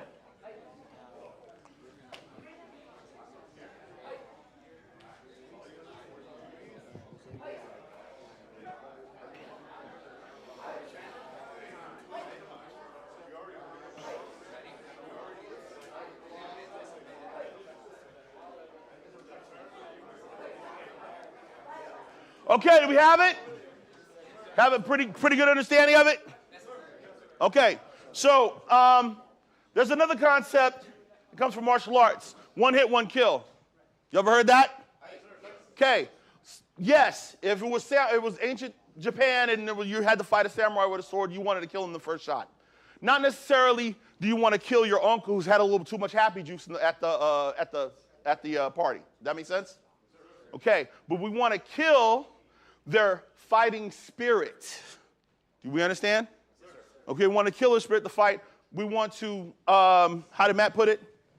Neutralize the threat. Whether neutralize the threat means actually break that rib and send something into their lungs or something else is a different story, depending on where the threat is. So in karate, we have these things called, there's go-no-sen, sen-no-sen, and sen. Okay? And there's a couple more, but those are the major ones. So go-no-sen, let me just use it in English. You attack after they attack. So what we just did is you attacked after they attacked. Mr. Don? Okay, so this is exactly what we just did. He attacked first, and then I did my move. He initiated, yes? Okay, so but nobody fights like that. Nobody's going to do that, right? But it starts here. In this instance is where that most fights would start. Most fights, right? So how do I do the same technique from here? When do I do the same technique from here? So talk about when. When do I do the same technique from here? As soon as he moves, at the same time that he moves, I do my technique. So hold on. So he steps in the punch, I'm moving same time. That's when I block and I do my technique. Does that make sense? Yes, sir. This is when you would do the technique. Okay, so instead of the whole thing we did before, you guys are going to get about arm's length away and do the same technique. Now, so they're going to be punching with their right hand. I already have my technique. I've already made my plan. Me and him have already had a conversation. The conversation's already started. He's already heated. I'm heated. Situation. I already made my plan that no matter what he does, I'm going to step off, Hamane Dachi, horse stance, inside middle block, and punch him in his rib. I'm going to do that move. No matter what he does, that's my plan. Yes? Yes, sir. Okay, so we're going to do the same thing. You might need to move a little slower for some people to get because you might need to move a little slower, but let's do it. Yes? Yes, sir. All right, good. Let's go.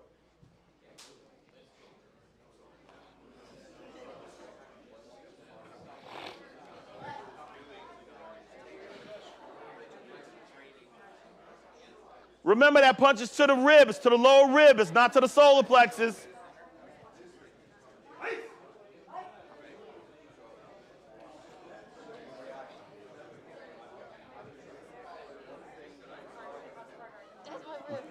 Right there. Right there. I was right.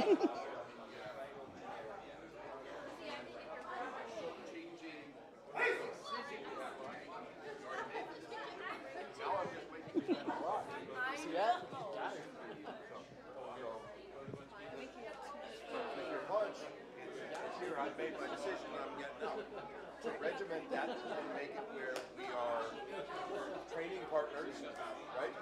We start this with, right? You nod. Lunge. So step, punch. Is that what you're saying? So Today, this is how we're gonna act.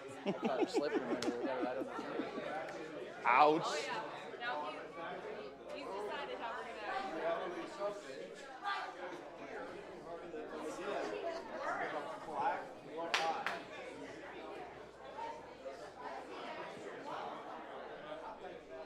Remember, we're stepping in with that right hand, y'all.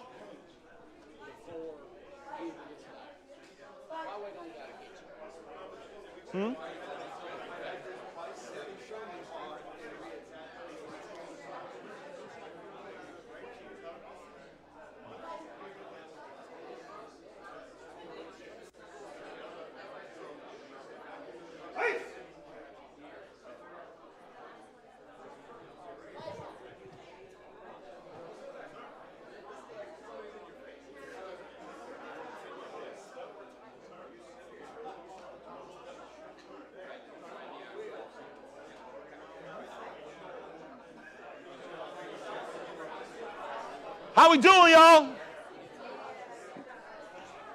Okay. Okay, Sensei. Okay, so we've just done it from this. We did training, and now we did from kind of a fight situation, right? So that's when you attack. So the first one was you attack after they attack. You initialize your attack after their attack, okay? Second one is you attack at the same time that they attack. If we're in a fighting stand, and we're sparring. If we're sparring, it's an active fight. You attack, and we're this close, you attack first. Okay? This would be sen.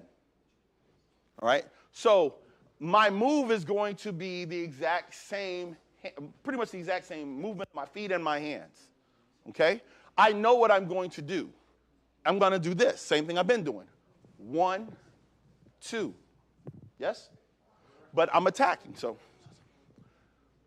Isa! I'm already here. We're engaged. I'm not going to wait for him to do something, if that makes any sense.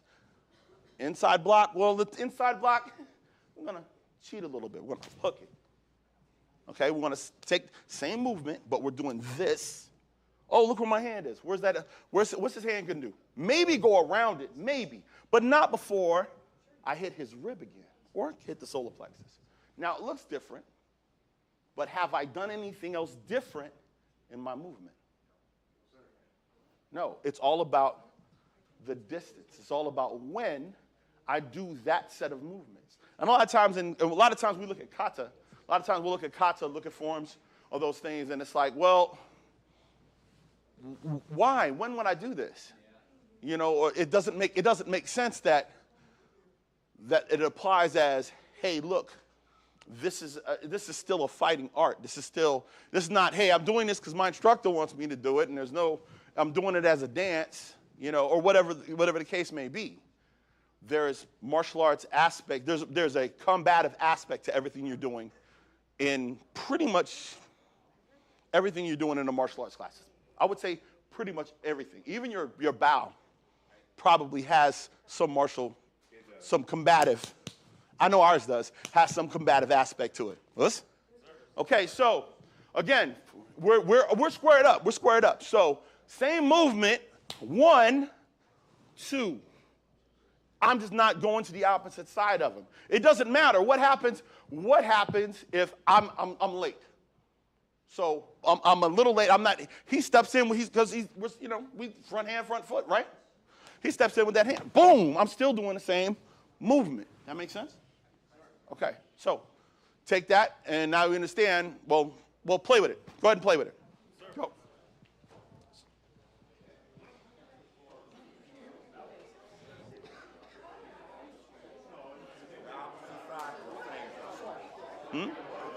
Well, I mean, shouldn't matter. Everybody put your left foot in front. We're starting with a jab this time. Okay? Go ahead, go.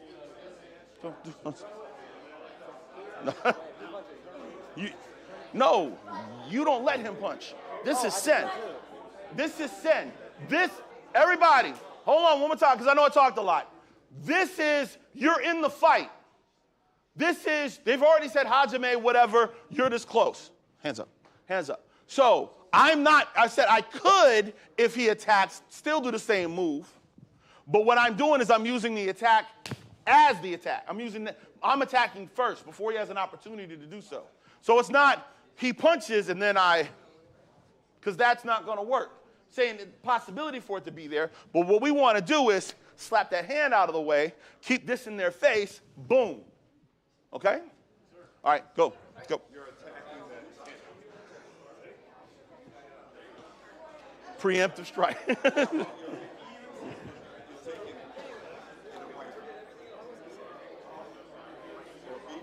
Yeah, be first.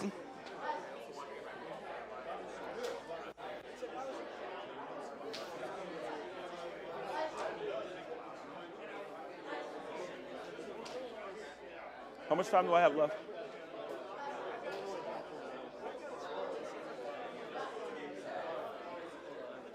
Oh, I got a lot of time. Okay, I'm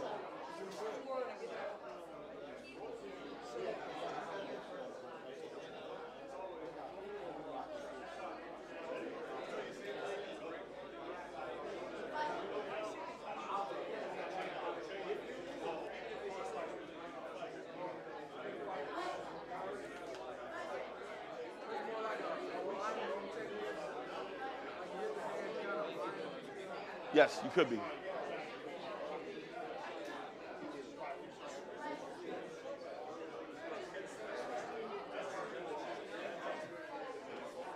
Mm-hmm.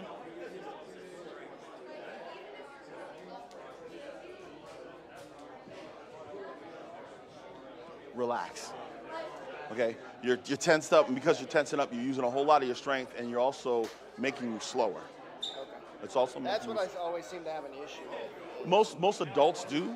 Most adults do. Just relax. What I had to do was, ever seen Drunken Master? No. Act like you're drunk.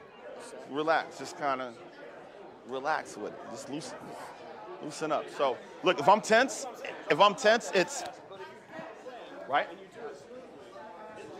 Beside.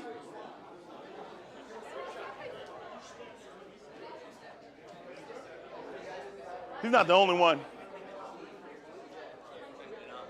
Hey, Yame! Okay, so I realized I was talking to one person, but I realized I probably should talk to a couple of y'all. As adults, we tend to get uptight about certain things. That doesn't work in fighting, in martial arts, or anything like that. Okay? How many of you guys seen people break boards? How many of you seen people break pillows? Pillows are a whole lot harder to break because they give. Relax. If you tense up and you punch, you might as well do San Shin. Okay? You tense up and you punch, you're gonna be slow about it. That make sense? Relax.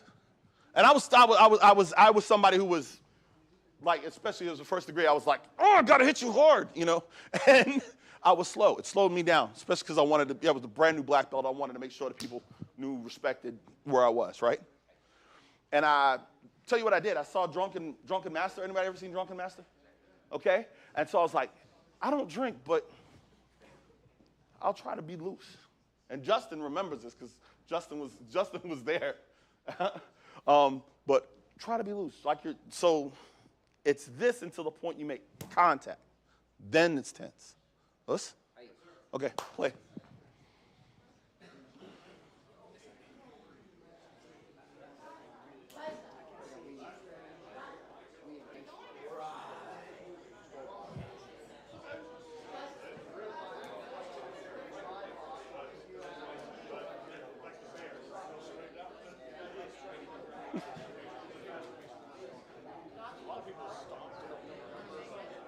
Don't forget, get his hand out of the way. You see, that's your spot right there, okay? And you want to go, that's my spot. But go get him.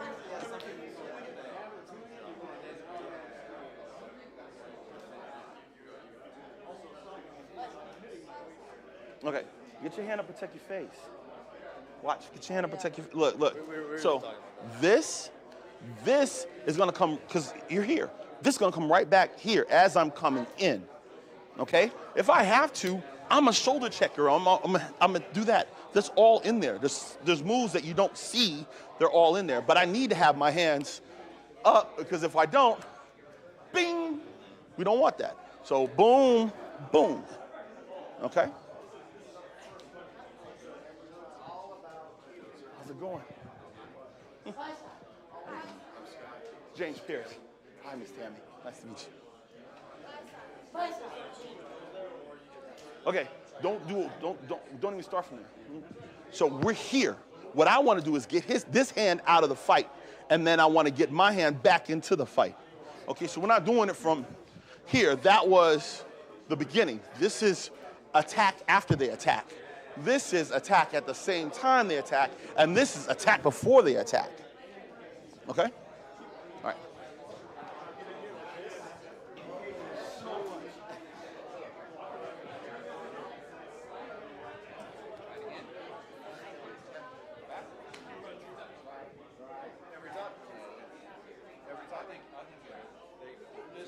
I sounded like it was some wisdom dropped, and I was like, oh, what did I miss? They're trying to get me not to put my face in the line of fire. She wanted to stick her face in the line of fire, so I had to correct that a little bit and say, look, she's a strong woman. She hits hard, but she is never going to win this fight.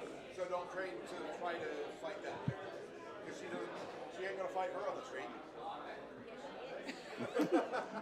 But you're back to the animals, right? Yes. So back to the animals. So you have to probably find, you're probably a tiger, so you might have to find that secondary animal that's going to help you fight bigger, stronger opponents. So I need to use a different file folder. Right. I've been training Julia for so many years that now I gotta use different techniques.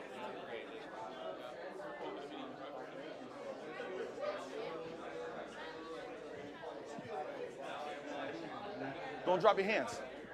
Don't drop your hands. You still dropped it. Look, this hand, if I do this and I don't bring this hand back up, that hand is coming. Bing. So I'm going one in case it does come. Okay? I don't want to, remember what Matt said on the, were you there yesterday? Okay, look, I want to hit effectively without being hit effectively, if that makes sense. This, I'm being hit effectively. I'm pulling her into me, right? Now, if I go here, she's going to hit my elbow. It might glance off my forehead, but at the same time, now I'm able to deliver my strike effectively. That's what you want to do. So don't just, it's not here and let it drop. Okay? It's boom, boom. Right. There you go. There you go. And look, maybe she's an aggressor. Maybe she's a tiger, right? So she's going to come in anyway. So boom. So she's coming in. Fantastic. Now look what I got. Or to the chest, or boom. So, I mean, you can't do that while you're sparring, but on the street you could.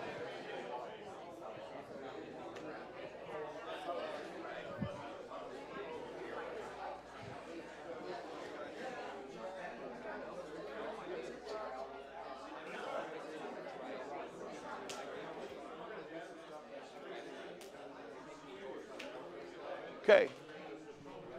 Yame. Yes, sir. One more thing on this. I'm seeing, come here, Justin, please. One more thing I'm seeing on this is I see people putting their hand out. Like, here, take my hand. Okay? They're like starting to throw the punch, and they're not throwing the punch. Don't throw the punch. Don't say, here, take my hand so you do the technique. Hands up. Don't say, here, take my hand so you do the technique. Boom.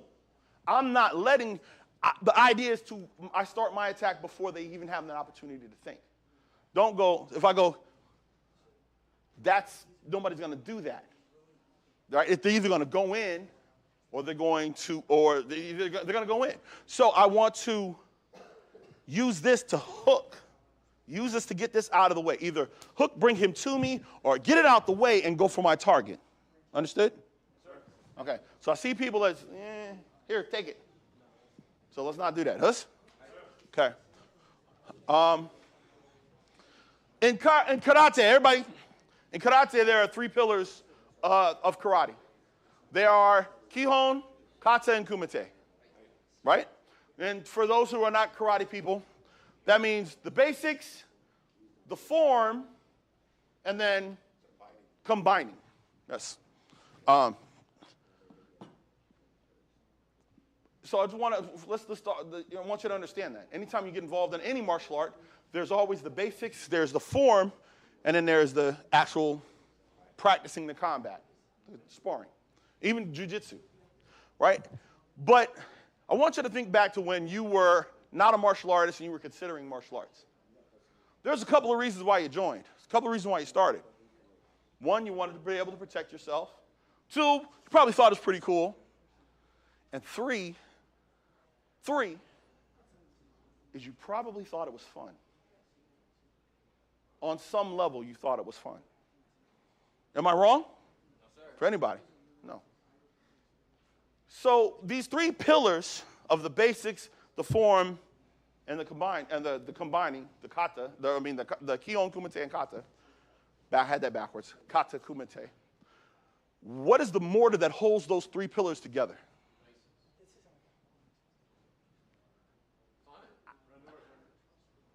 Randori. Randori means, the way I experience, the way I talk about Randori is playing around with the technique.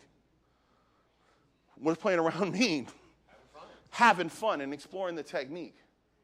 So what the idea is, the idea of what we were doing here, or what I wanted to do here is, 1, I wanted to show you when to use your punching techniques. Because most systems have, does any system not have punching techniques? Somebody punches you and you do blah, blah, blah? Almost every system does. When to use your punching techniques and what they're teaching you, right? So understanding the distance, and then taking that very traditional and putting it into the same moves into different situations. And also understand, make your plan. I don't care what this other person's going to try to do to me. Once I've made my plan, I act on my plan.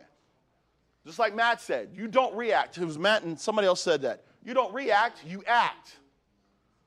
My plan is already made up in my mind. I'm going to do this, this, and this. At least 3 techniques. Yes? And then you figure out when to do those 3 techniques. How far away are they? Justin?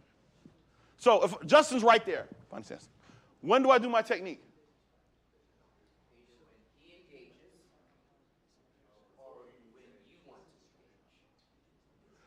I would do my technique from this distance. I don't know, but Justin, maybe this distance. After he starts his technique. That make sense? That's when. If we're here, when would I do my technique? Let me hear probably now with him, this guy. Okay. I would, at the same time he throws his technique, I would throw mine, but I'd already have my plan. Does that make sense? Okay. If we end up moving, he's a tiger, so I move, he cuts me off, right? We're here. When do I do my technique? It should have been done already. Okay, as soon as I realize he's this close, I need to do something. Does that make sense? Okay, so that's when. But I also wanted to instill in you guys, go back and look at your basics. Go back and look at your forms. Even before you get to the kumite, go back and look at your basics, look at your forms, and figure out when you would do that technique. When you would do that technique. And understand that this technique, and like Heian Shodan, yes. Heian Shodan might not necessarily be because this young man wants to kick me in my hip. There might be something going on here. There might be something going on here.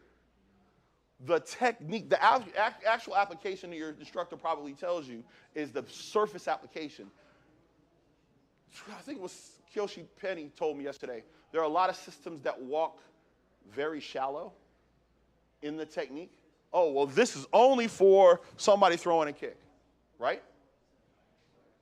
And there are a lot of systems that take one technique and go very deep with that technique. But me and Kyoshi Penny think that you should do both. Learn the surface of the technique and explore the rest of the techniques. And I don't know the Japanese for it, but I know it's Nishōsen and Oyo, and there's the application in the explore the application. Oyo kata. So explore. Go back and look. Even if you don't think technique, even if you don't think kata's worth it. I know a bunch of good fighters that's like, man, I ain't worried about kata. I just want to get in the ring and spar. I want to get in the ring and fight, do self-defense. A bunch of good guys. Go back. Because what you're probably working on is in one of the katas somewhere. Understand, those katas were an entire fighting system at one point in time. Everything was in that kata. Nahanshi, that's an entire fighting system right there. Okay? Have fun in your training. Train hard. If you're having a bad day, and this is a quote from Grandmaster Everett. If you're having a bad day, on good days, we train hard. On bad days, train harder. Have fun. Your system already has some self-defense technique. I want you, for the next couple of minutes, to find when you would apply it. Your system probably has a punching technique or a part of a kata. Yes? Play around with your partner and find when you would apply it. Us? Got any questions? Come let me know. You got about 10 minutes to play.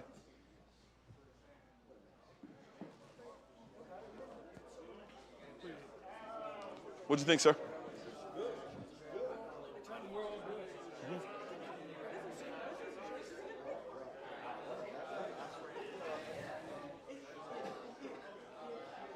You're next, man. Your first one step is exact opposite of ours. Mm-hmm. When I started to train in the system, that's the first thing I did. I saw him do it. I was like, okay, gotcha. I went boom, boom, and he's like, no. I said, it's good. Keep it. But that's not the standard for our system. Right. And see, like we look at like Iaido. Iaido kata is exactly the same thing. Now there's more formality to it or whatever, but I've tried to train in Iaido several times, and they have this lofty, I'm better than you because you're just karate. I'm like, all you're doing is punching techniques. All you're doing is punching techniques, dude. You know, it's just with a sword. So I thought about working on an Iaido system just for us. Will it be recognized by Iaido people? Probably not. But yeah, we run 15 hip pops, mm-hmm. and they primarily go right and left. But they're all off of the right hand punch, except for 8 and 9, and one's a front kick, defense, and the other one's a round kick. But getting people, what we have problems with, and I've seen it here a little, people want to step linear Mm-hmm. and not. Everybody that we got that does the linear, I'll stop them and I'm like, okay, do you know what a 45-degree angle is? So I'll put them on the mats like this and I'll have them stand in the center. I'm like, okay, 90 degrees, 90 degrees.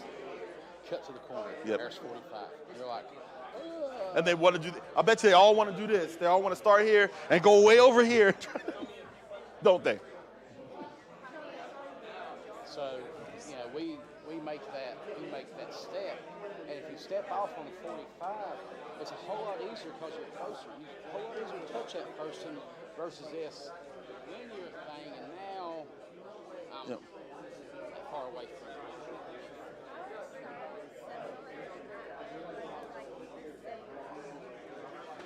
I have a background in Shotokan. I have my second black belt is in Shotokan, but my system is an American system with Okinawan and Japanese roots, so it's similar. I mean, you know, there's only so many ways to punch somebody, kick somebody, flip somebody, or turn them into a pretzel. There's only so many ways to do it, you know. So of course the styles are going to be somewhat similar. The movements are going to be the same for the, you know. It's just how you apply them and then having the system to do it. So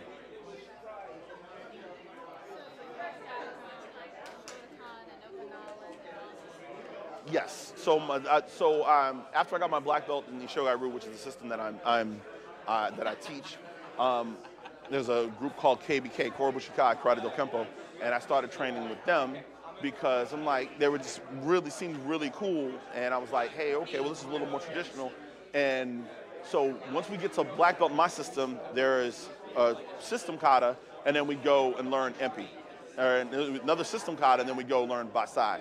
System kata, and then go learn Kanku-dai. System kata, and I think and then Gion is the last one. Is the last one actually in the system for fourth or for fifth.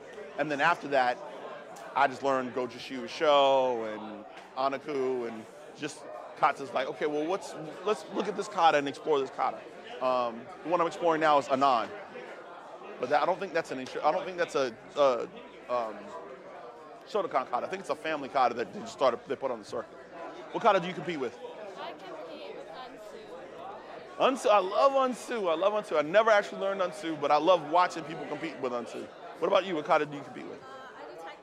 I do Taekwondo. You do Taekwondo? Mm-hmm.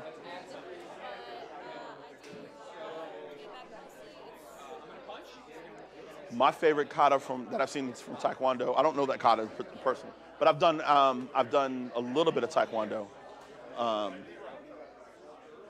Koryo. You know Koryo? Yeah.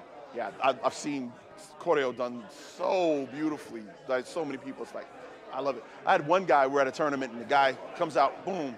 He didn't say anything, he just bust out Koryo. And then he finished, bowed, and walked off. Just turned around, just backed on him and walked off. And I was like, what are you doing? Because he turned around and walked off, 0. It was like, I'm like, dude, man, that was so good. You shouldn't have done it. Do you compete? I haven't competed in a while. I'm from New Orleans, and we've moved to San Antonio, and I don't like what I'm seeing from a lot of the organizations that have tournaments going on. So I don't compete a lot. Sometimes point kickboxing tournaments, that type of thing, I might get out there when I want to have fun, but I mean. Competition down in Texas different from East Coast? I don't know. I've never been in an East Coast tournament. When I was on the East Coast, when I was up in Baltimore and Washington area, I was doing martial arts, but I just never got an opportunity to compete. Just never did. But in New Orleans, it was more or less traditional, more or less really traditional. And Texas is like, I'm gonna knock your head off. It's like there's no control. Black belts walking around, I'm gonna hurt somebody today. And I'm like, it's about having fun. You know, it's a tournament. There's no money involved. Why are we gonna try to hurt somebody? So.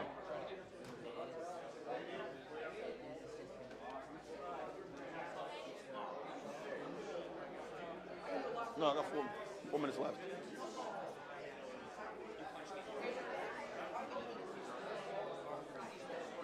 Finish him.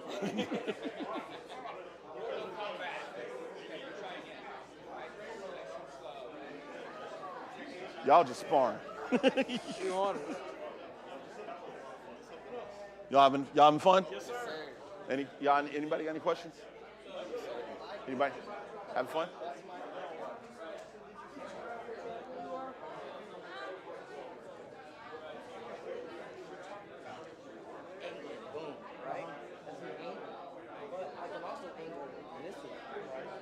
You guys having fun? Yes, sir. Any questions? Okay. Thank you.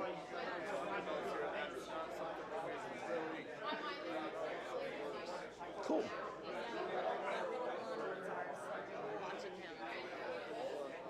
Yeah, he's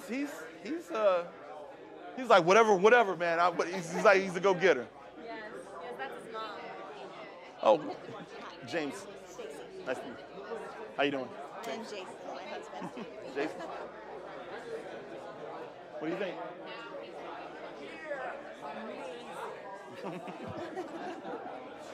Thank you. Mr. Jason, could I have a stick of gum, please? What? A stick of gum, please.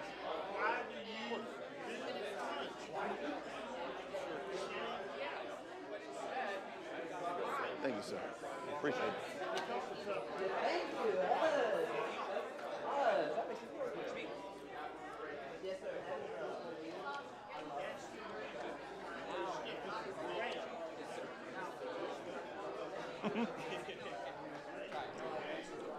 Yes, sir.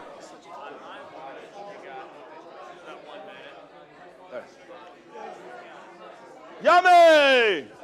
Everybody bow to your partner, show them some love. Give them a high five, something.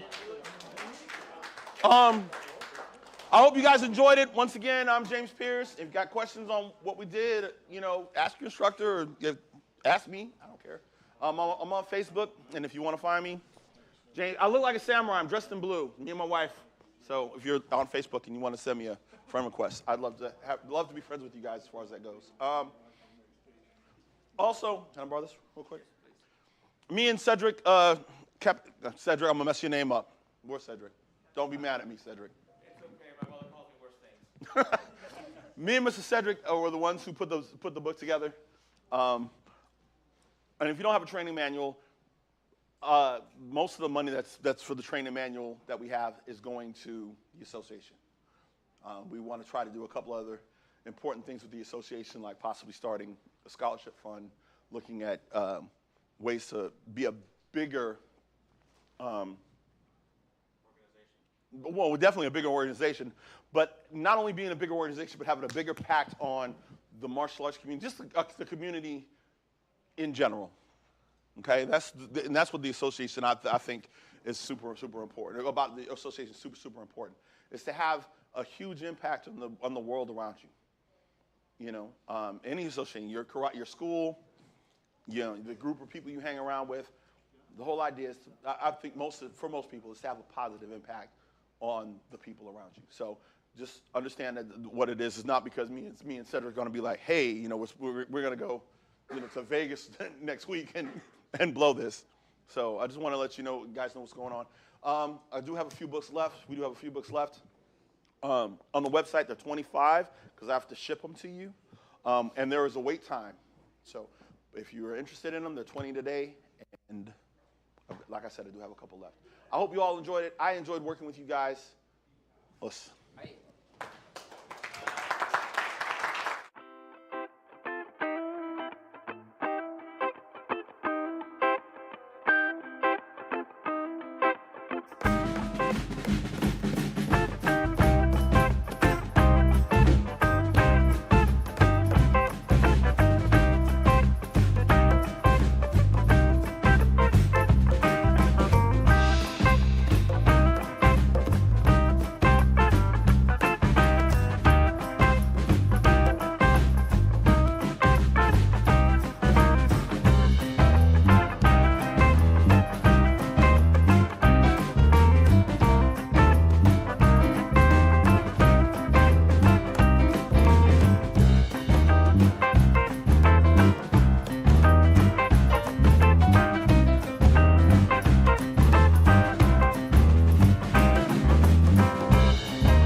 people from time to time. It's always neat to see because we always end up following each other's seminars. They usually blend together pretty decent, you know. So today we're going to be talking about the thing most people hate, kata, specifically Kanku-dai. Now, if you're following the Okinawan roots, you're looking at Kusanku. Yeah, Kusanku is the Okinawan version of Kanku-dai. There's 65 movements in the kata. We are not learning 65 movements. I'm going to take 3 excerpts out of the kata, and let's put them towards more of a real-world use. So when we're looking at Kanku-dai, one of the first moves is here. Boom. Now, this looks all nice and pretty. But if everybody will stand with their hands here and kind of overlap them, this is still Kanku-dai. Okay? Old footage of watching Kanku-dai done is more here, like you're diving, going off of a diving board. Now, where this comes in useful, come here, Miss Olivia. We done this yesterday on the beach, guys. It was there. Master Matt spoke about it. As soon as I see the attack, I'm stepping straight in. I am checking that shoulder.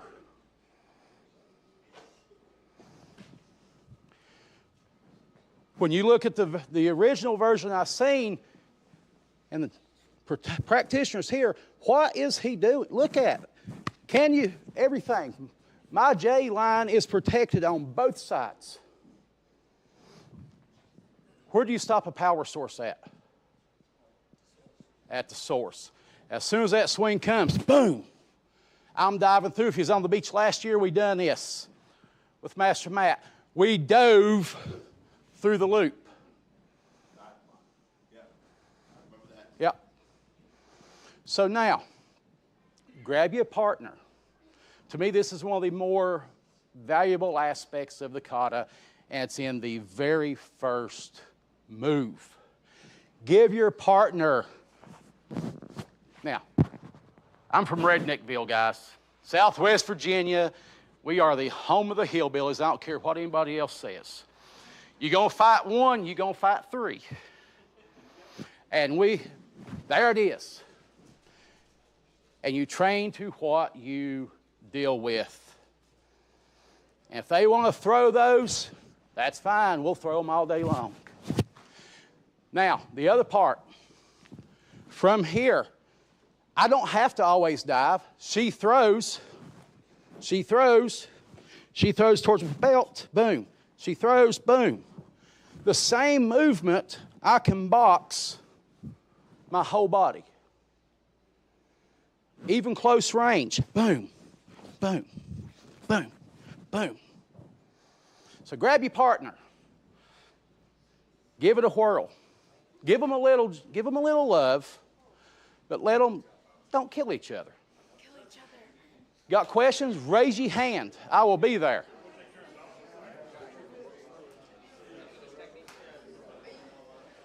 Help anybody out you need. Yeah, that's the first thing in my mind.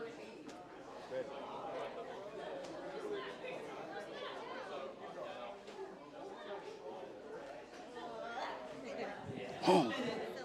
Yeah, boom. Jacket.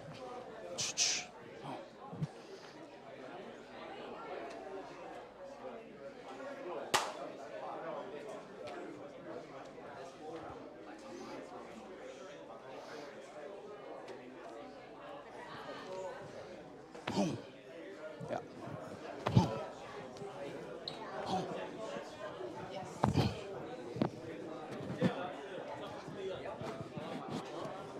Is that what you do? Yes, it just drops.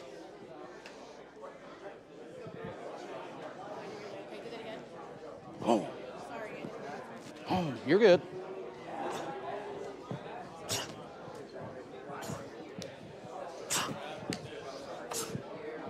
And it's just back and forth. What did you just do right now? When I throw this punch, it's the same thing. Boom. Jam it. Jam it. I hate to steal your training Oh, no, partner, you're but, fine, you're I'm fine. stealing your training partner. Okay. You're good, you're good.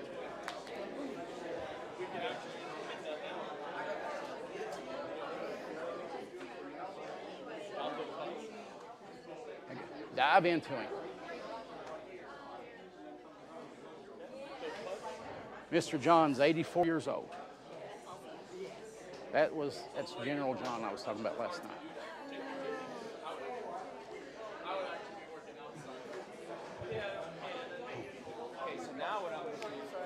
Oh no, you're fine. Did that kind of give you a different? Oh yeah, you lit me up. You lit me up. When you see me get excited, you're doing an awesome job. All right, guys.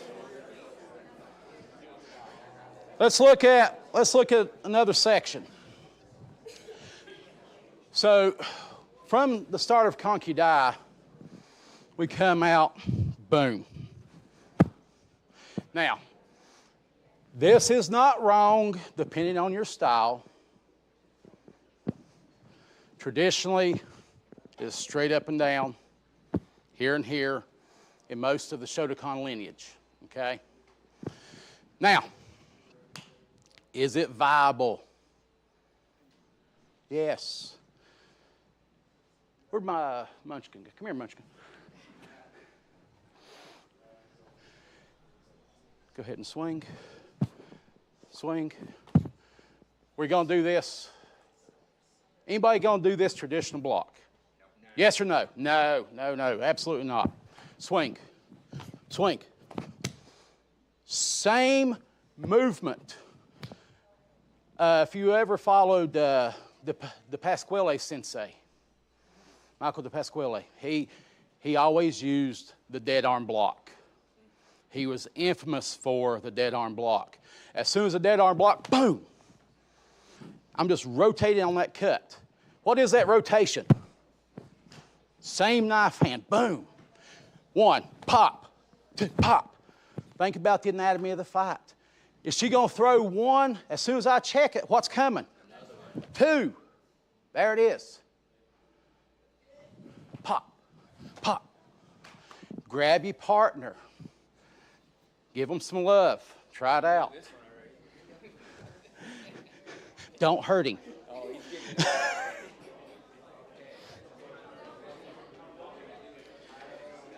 I had never paid that much attention to Kanku-dai until I seen the gentleman doing the Bunkai here. And it clicked. I said, holy shit. Huh? I don't know about that. I try. I don't get complimented this thing. You know that. I know. And I'm a funny guy. I like to jack around to hear damn shit. I'm going to try and get out to Texas this fall. Got a place to stay, Because I talked to Penny about coming out and sit down talking to her. We're talking about doing a 3 or 4 school get together. Okay. Is your session really an hour and 10 minutes long? 45 minutes, I thought. It's wrong in the book. Yeah, I was wondering because, like it says, yours went from 11:15 to 12:25, but I think it was supposed to be like 11:15. Right, Yep. Cedric. Yep. Yeah. Okay. All right. I just want to know. I was just doing my time. But Yeah, you just tell me, say, hey, shut up.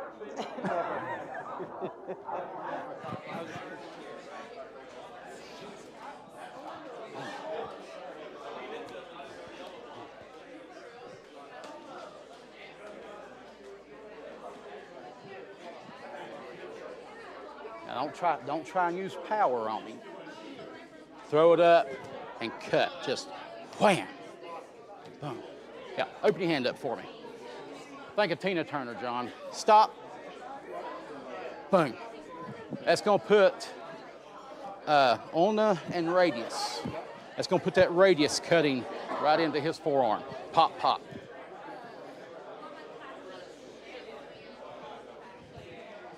Go. Now, you're thinking more traditional. Fine. Well, I'm trying to find the bunkai of why the legs are the way they are. Okay.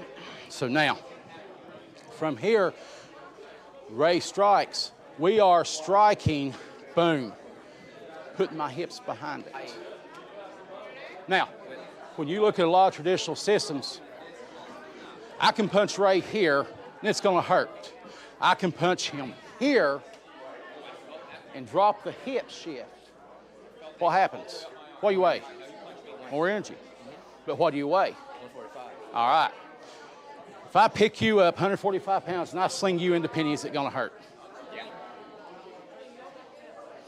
Now, if I drop my 270, wham, on that shift, body weight's now behind this. It ain't all about power, but that weight and leverage.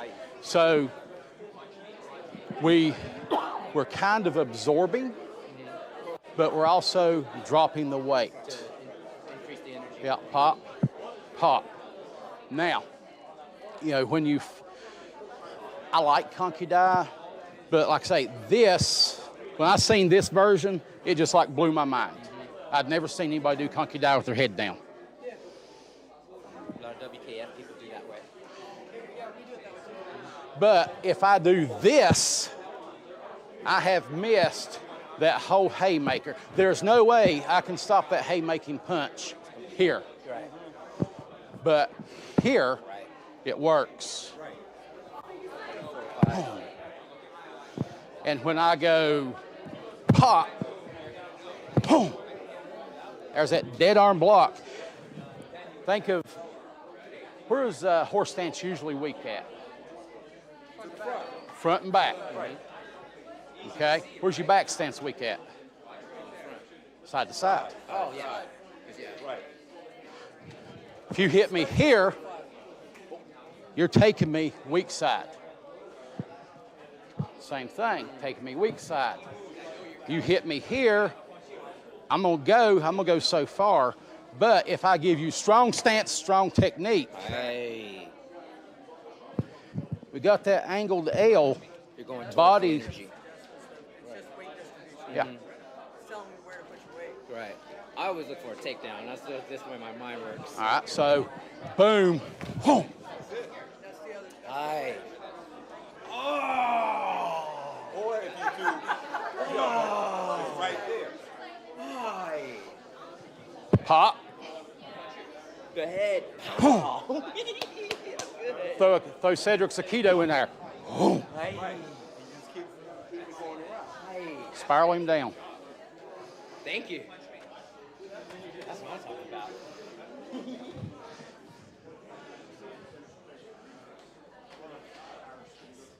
Any questions, guys? All right. Can I have chocolate cake? Yeah. Thank you. That's all I wanted. That's my question. Just tell her I gave you permission to have chocolate cake. Thank you. All right. So let's rewind right quick. Read in, guys. Let's rewind right quick. Come here, Nathan. Let me use you. Come here. We're going to rewind back to part of the opening move of Kanku-dai. Boom. From yoi to here. All right. Double wrist grab. Right? Bingham.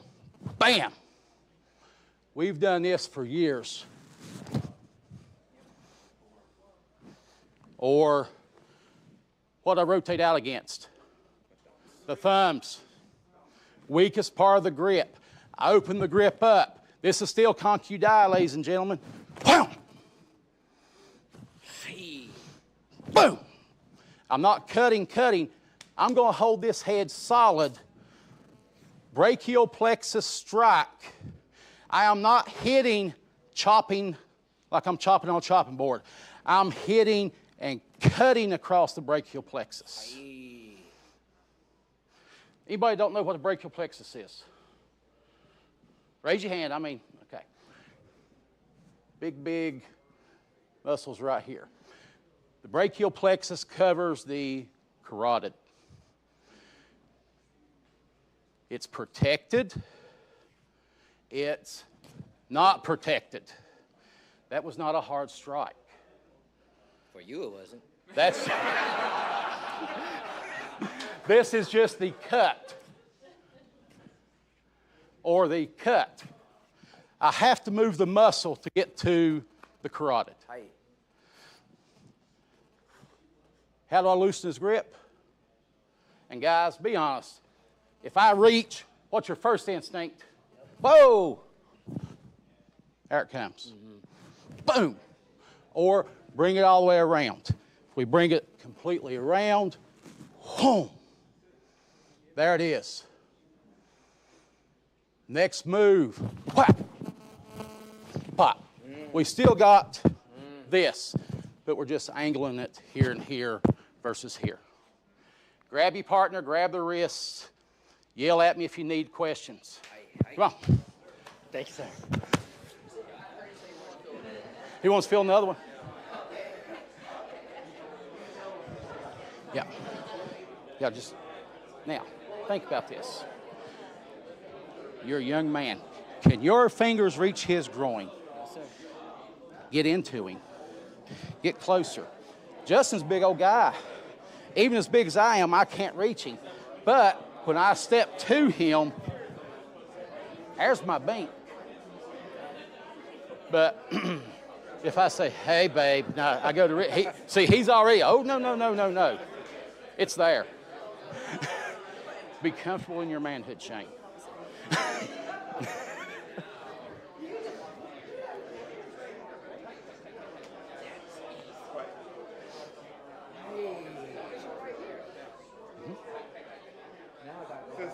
Yes, sir. Just be careful on the neck. First, Oh. than 40 feet. Yeah, don't, guys, real quick, don't do the brachial plexus strike. That was just me demonstrating that on Mr. Cedric as a tidbit, okay? Don't hit your partner.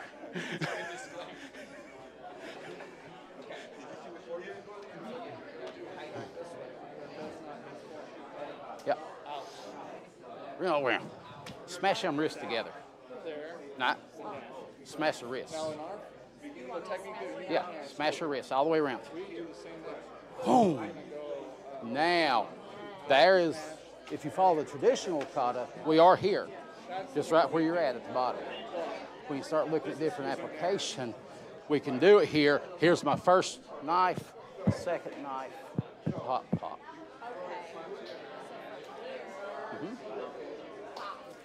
Right. Okay.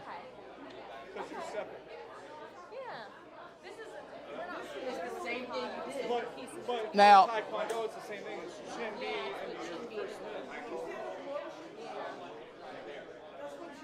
So where'd Taekwondo get it? Korea. Well, China and Japan both took over. Japan. Yeah. General Choi was a prisoner of war during the Japanese occupation. That's when Taekwondo came about. Before that was, correct me if I'm, it was Harong. Harong was one of the first indigenous arts for Korea. Harongdo, yeah.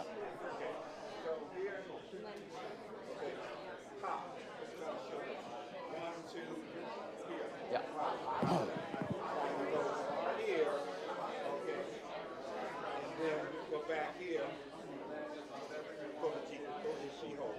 Up there. There's your back stance again.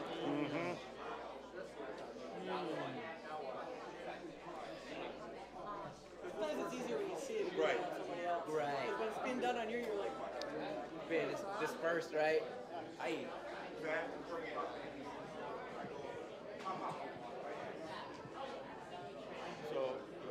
Yeah. Boom. Now, don't roll her in. From here, let's say, boom. Bring it up through the middle. Now roll out. That way you're going against the thumbs. So when Olive grabs me, I bink her in the groin, I come up this way. Boom. One, two. Muscle memory. Oh, you're welcome, welcome. That's what I was going to start doing. Yeah. You're going to take all the like he's saying, all these metacarpal bones, and I'm going to crush them together. That's cool. This chupus mas. You know what that means? Sucks a lot. 1, 2. 1, 2. Yes, sir.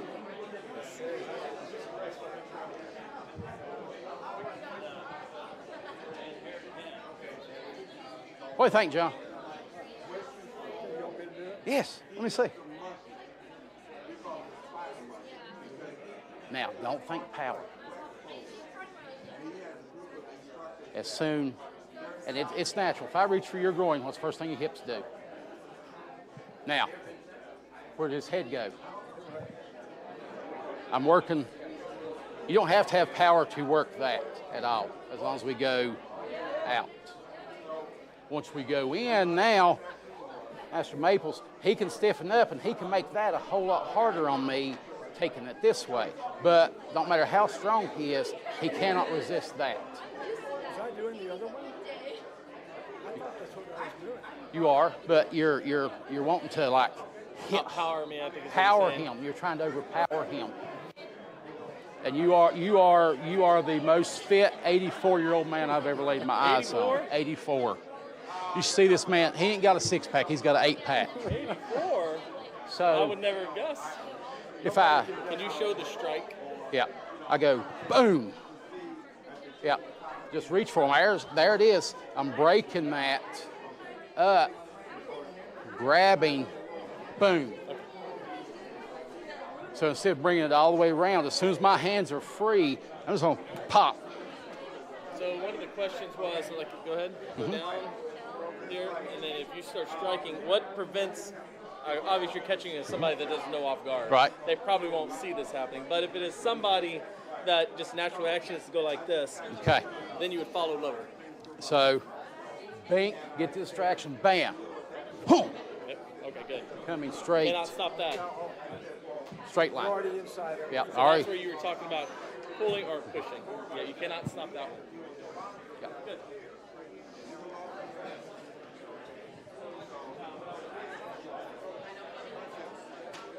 Aye, so easy. All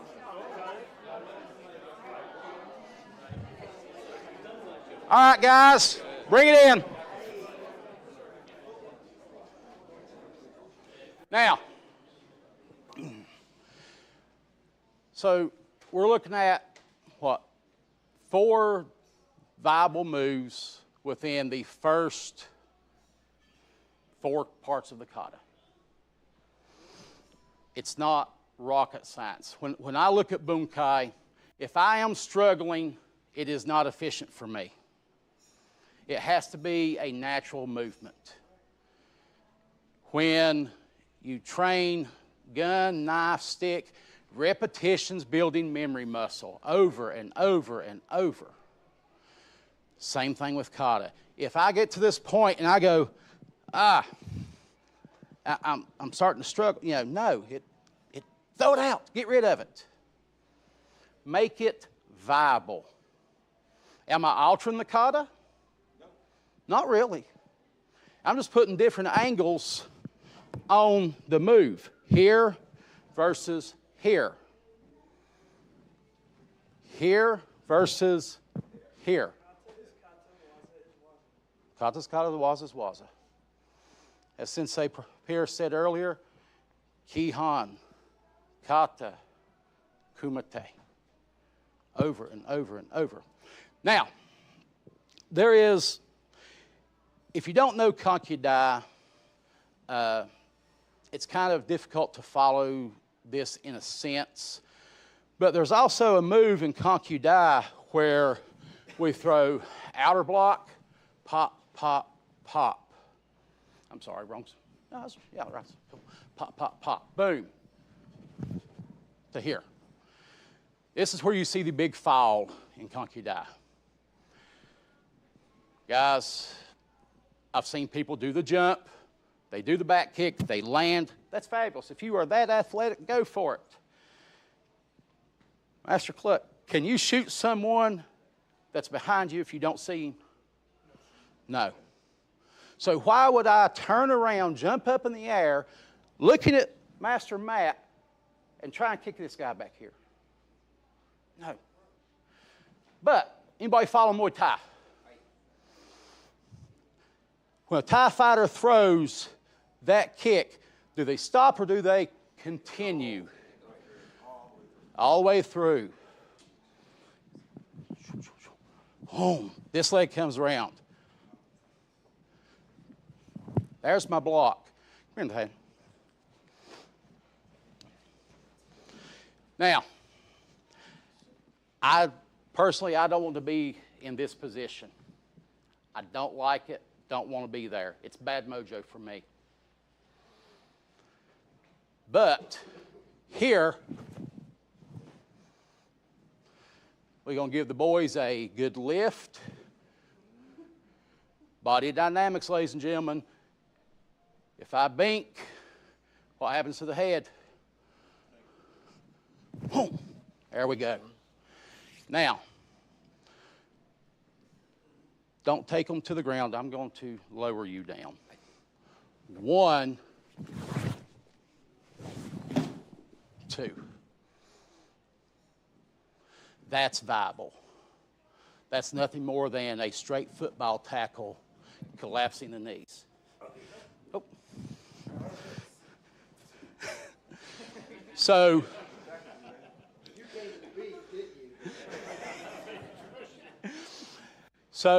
from this range, I can't get anything really but looping strikes and things underneath his vision, but I can binking. It's there. All right, grab your partner, give it a whirl, see what you think. Don't do the takedown.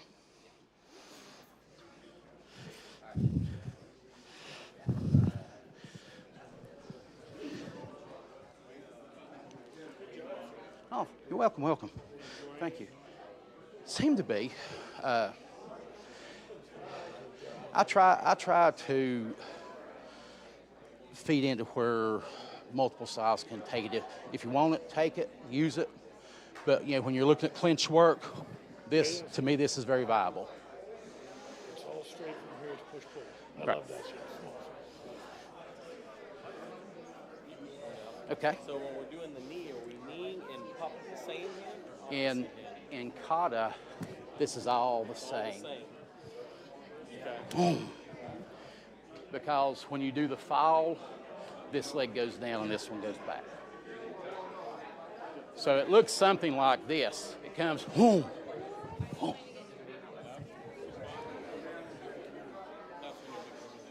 And that's why instead of just dropping, that's why as soon as I've hit him here, I let my shoulder fall for that football tackle.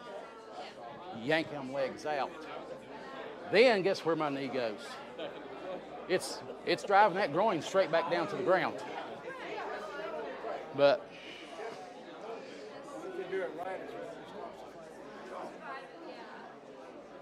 if you do that right, you're going to stop the fight at that motion. It's already done. Yeah. Think of an uppercut. Boom. Yes. Basically, you're putting my power into punch. And if he is a kicker and he throws like this leg here, there's my check and my strike. Yeah. Questions? We're having fun playing. Huh? Yeah, we're just playing. We're seeing about 3 or 4 different throws in there.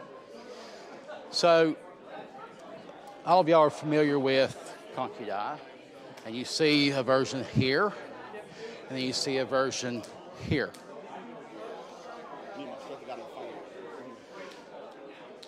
This is, for me, this is more emphasis for show. This is more good bunkai application. But you know what? I would tell you too that this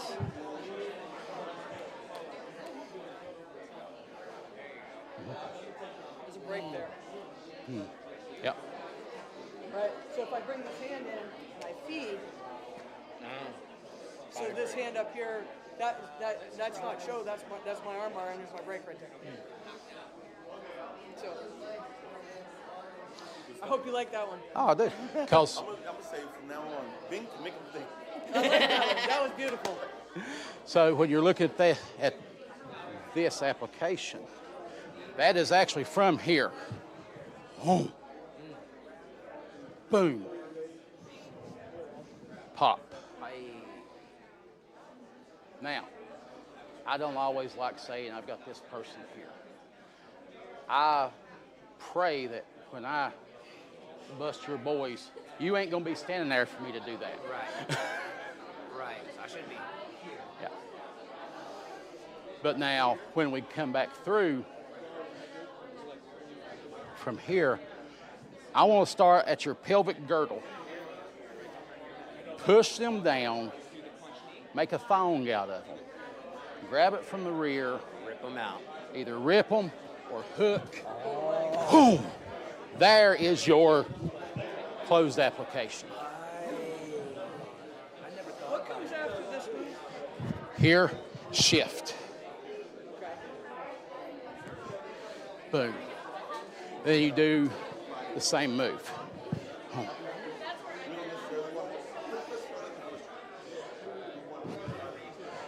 All right.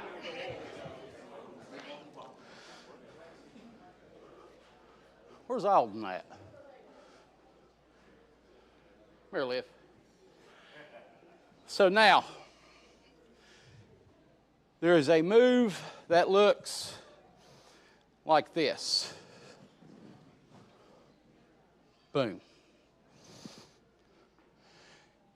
If I know Olivia, rule one, what do you do before you ever turn? Look. Hey, there she is. That's great. Grab Olivia. 1, 2. Okay. If she grabs cross arm to yank me around, 1, 2. Okay. Now, from this next move, after this, we throw kick, boom, right back to the groin. You said it earlier, John. No groin, no krav. Okay? Do it from the yank, boom. Smack the groin, people don't realize that causes a major contraction. It don't have to be huge, but it's enough to distract her and break her concentration. Boom. Boom. There it is. Pop. Boom. Throw it. Grab your partner. Watch the groin. Don't break no eggs. In other words, don't put them through their throat when you do the shin kick. Yes, sir. Oh, okay.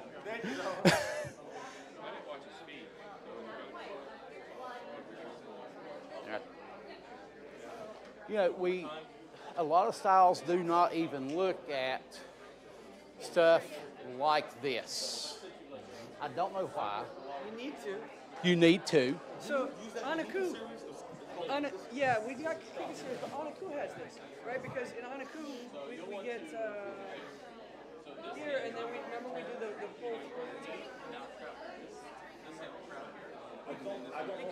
Because when he grabs my shoulder, that's what that is. I'm coming back like this. That's why I'm doing a more than a 180 turn. So, yeah, it's all in there. It's just people don't see it. Yeah. You got to see it. And my instructor, I was in her room last night. She's like, "What are you teaching tomorrow?" I said, "Bunkai." Show me what you're teaching. And she looked at me, she's like, "Where'd you get this?" I'm studying, ma'am. I'm doing what, as a martial arts student, I am doing what I'm supposed to do. I am reading. I am watching video. I'm comparing. And like I say, if it is difficult for me to do, I'm not doing it. That's like, this high-flying land. Ain't no way my big hind end's gonna get up in the air to do that. But this football tackle from here, boom, that works. That works well. Which makes sense. It does. What do you think, John? Don't grab on top. Don't grab. As soon as he pulls you around, just finger flip him right in the hoo-haws. Just finger flick him. Yeah, bam. And then let it come around.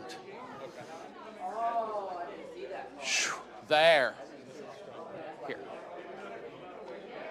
Boom. Yeah. And you like to do this.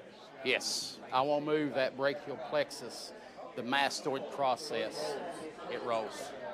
So, in practicing this, when you think about it, if you do it with your students, play a guitar.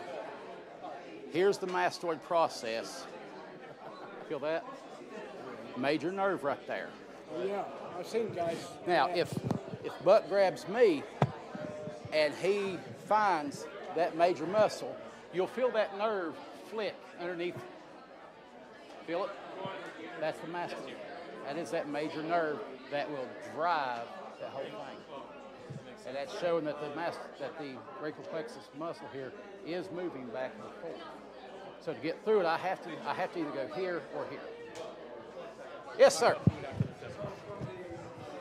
The same side grab. Mm-hmm. Now, same side. Over. I'm gonna go over. Over and try. What's the danger? That. He's going to yank me around so he can probably bust me in the face.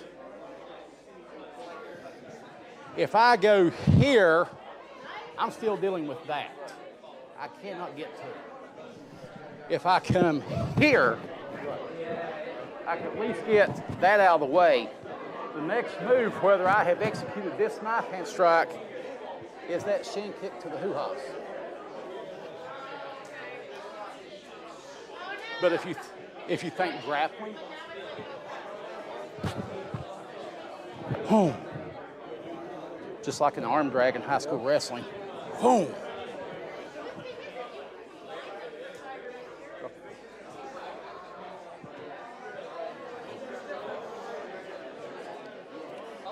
Now, let's see here. Oh, yeah, I'm good. It's hot in here. And I'm excited. All right. Bring it in. Okay, so now, in the kata, we have come across, we throw back fist, hammer fist, elbow strike, down block. Boom. Next move is coming here, boom, to this. Does that look familiar to those of you that do Kanku-dai? Then from here, boom. Right? Yeah. So now, following succession, if I back fist him right across the bridge of the nose, boom, it's going to automatically come back. Application-wise, I don't care if you're hammer fisting that in the side of the neck, if you're using it as a knife hand, or if you're busting him in the ribs with it. Just know that if you do the rib shot, this hand has to come back up for the head. That's why I like it hammer fist to the carotid or to the jawline. Bam, grabbing, popping. Now, I don't let go of him from there. Come here, Liv. So I go 1, 2, pull, 3, where'd she go? 4, bam. Just ring her bell in the occipital lobe. If you don't know what the occipital lobe is, it's the part of the brain right here that controls your vision. You can smack somebody. As Grandmaster Murray says, if you watch him do the crane kata, he talks about the pimp smack. You can pimp smack them right here, and it will literally feel like your eyes are on bungee cords. It sucks. So we are going back, hammer or knife, elbow, bam. Grab your partner. Raise your hand and I will be there.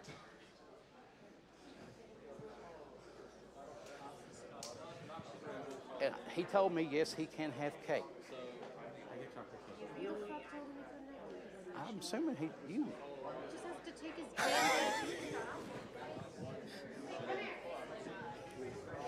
Do you want to know what I made him for his birthday? You want to talk about, you know,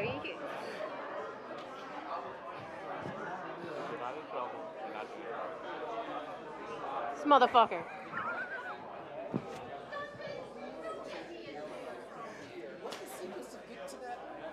Okay. So from there,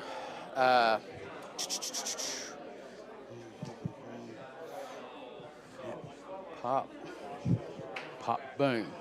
You go 4 knife hands, pop. Then we go back around, throw the kick. Now, it's going to be the outer block, pop, pop, pop. Turn, boom. Back up. 1. Yeah. Yeah. Ah. 1, 2. Here. Punch, punch. No, single punch, double punch. Side kick, back fist. 1, 2. This hand comes up. Turning. Back fist. Hammer. Elbow. Boom. Now, a tidbit. So, when I do my first knife hand, pop, knife, grab me. Ah. I love those. Boom, boom, pop, boom. Boom, boom.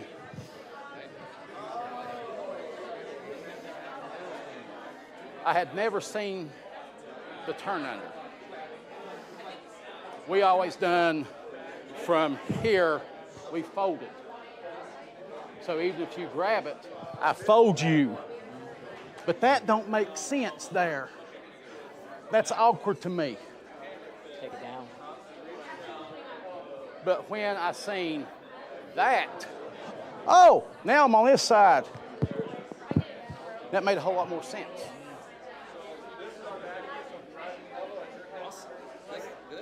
That turn, same thing in Pion Honda. Yes. Mm-hmm. It's the same turn. You just do it both ways. He just showed it. This.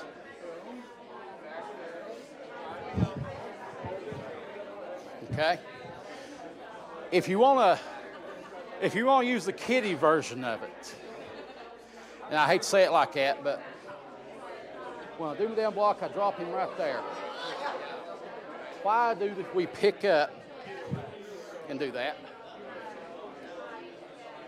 Kiddie version, oh, you gotta step over top that person. I'm not, yeah. I mean, that, for most children, they understand, oh, step across the guy to get the leg picked up. Ah, well, adult version, if you see me here, what are you gonna do, Nate? Bam. All right. You see me here, go. Boom. Next move, you do what? Boom. Not. Throw the strike. Boom. 1.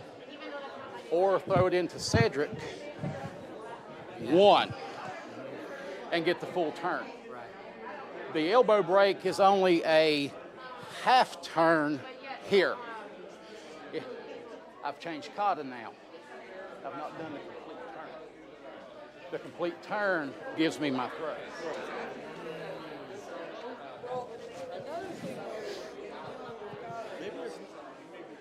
Every move in the kata is designed to go with all the other moves in the kata. Mm-hmm. It's like Legos. Yeah, you wormhole. Take this piece and this piece and put them together, Right. even though they're in different places in the Right. See, we always originally we said once that person's down, we hit them and we grab them lapel to lapel and yank them up, turn them. Right. Because what's the next move there? Bam, bam. But my thing is, if he's down on the ground, why do I want to fool with him? Another version of it is if you are down, belly first, I come across, straddle you on your belly. This, bring up that head of hair, bam. Take an eardrum, whatever, whap. And I like that. I had heard that that's also grabbing something that's out of your hair. Yeah. Stabbing. And that's, but that's the thing. What's wrong? He's got different interpretation than me. I know he does. And he's probably got some interpretations that I would just sit there and, you know, kind of quiver over because I'd be like, holy shit, there it is. Yeah. Have you seen the Japanese, when they do the kata, then the explanation in competition? That doesn't make It is. any sense.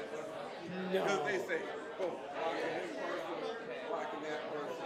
And I can almost see that, but I don't want to ever be in the position where I'm here facing James and there with Nathan. Huh. But that don't make sense. Line them up when you fight. But once I have done, I've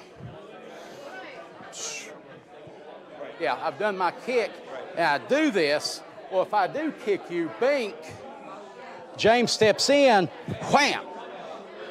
I'm loading this now because I want that. And like I said, I want to start the pelvic girdle. He still might be there, and it's still you might hit him, but your focus is over here. But that's hey guys, real quick.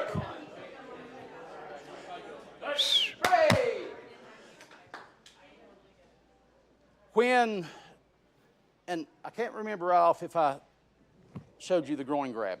Have I showed you the groin grab yet? No, sir. All right. So the portion of the kata is here to here. One, or you'll see the variation, two. Now, this is viable. I like it. But when you do this groin strike, start hitting at the pelvic girdle up here, right in the hara. Males, you want to turn everything into a thong. You want to hit it, peel it all the way back around, and then it's going to come the opposite way. Okay? Yeah, everybody going, So the variation on this hit, especially if you want to look at, come here, Liv, you're light. I can hold you up. I'm going to still drive the groin through. Boom. This is coming. Hold on my arm. Hold on. Hold on. Give me your arm. This is coming here. Boom. Now, this is why this is important. That's my break. My hyperextension, knee and ankle. It's the same thing as the groin grab. I'm coming through, hooking the back of the thigh, push, pull, and let them drop. I think 8 pounds, break a joint, knee, something like that. At body weight, her body weight snaps like it's on a bungee cord. Bam. Knee goes pop, ankle goes pop. Grab your partner and just get the feel of the yank. Don't take each other down, no mats. But just get the feel of the yank right quick. All right, that'll be the last one because we'll be turning over in a few minutes.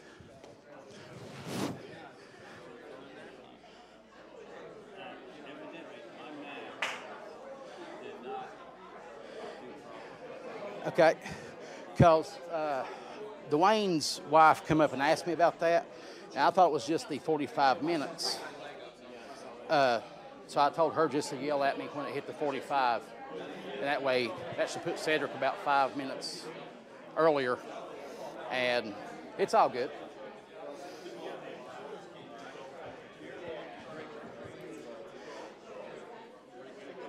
Yeah, 12:15. Are they supposed to push the hip on the way Yeah, back? Oh. pushing the hip.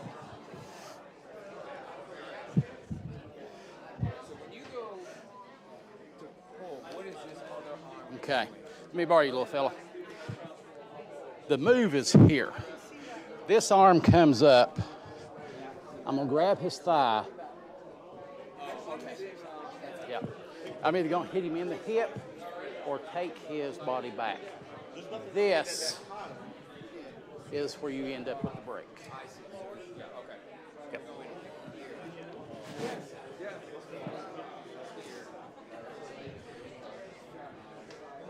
Now, I know the lawnmower you had was one of them cylinder things. Think of starting a lawnmower. Boom. But don't pull it up in here. Now, grab back of my thigh. Now, grab me here. As you yank, pull your legs together. Pull my legs Yep. together. So pull back. That back. Boom. There you go. Boom. There it is. That gives you that lift, I guess, too. Yep. So I'm pushing Buck back as I yank. Yep. And the reason I gotta move the right leg back, come here, Liv. Your technique works perfectly. Just want to let you know. Tried it out, Brian. It works great. The reason I want to pull back is when I hit this, if I stay here, I'm gonna pull her right into my own groin. If I pull here, You're turning your body too. yeah, and lay her down. It's a higher stance, too. Yeah. But then you'd be locking in the leg. Yeah, the heel and the ankle, everything's locked Doing a in. heel lock? Is Yeah. that what we're doing? And, you know, how much weight do you think your ankles can hold upside down? 8 was giving some credit, I bet. Especially on a static drop. Wham! No flexibility. Something's gotta, it's gonna have to.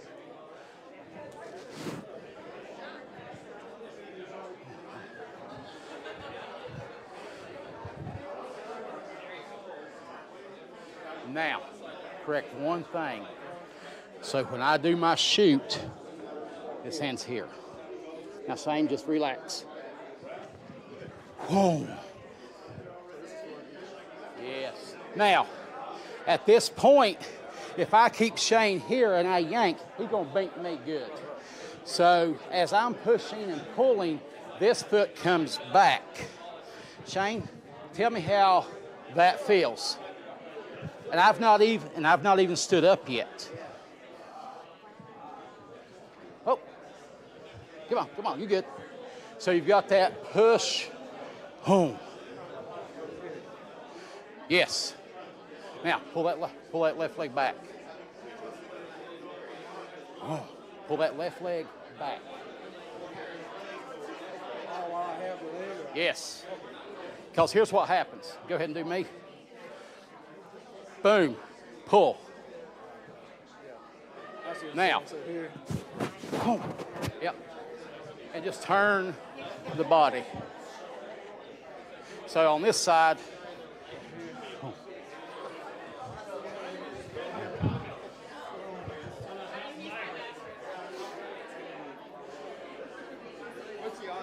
She told me time. All right, guys.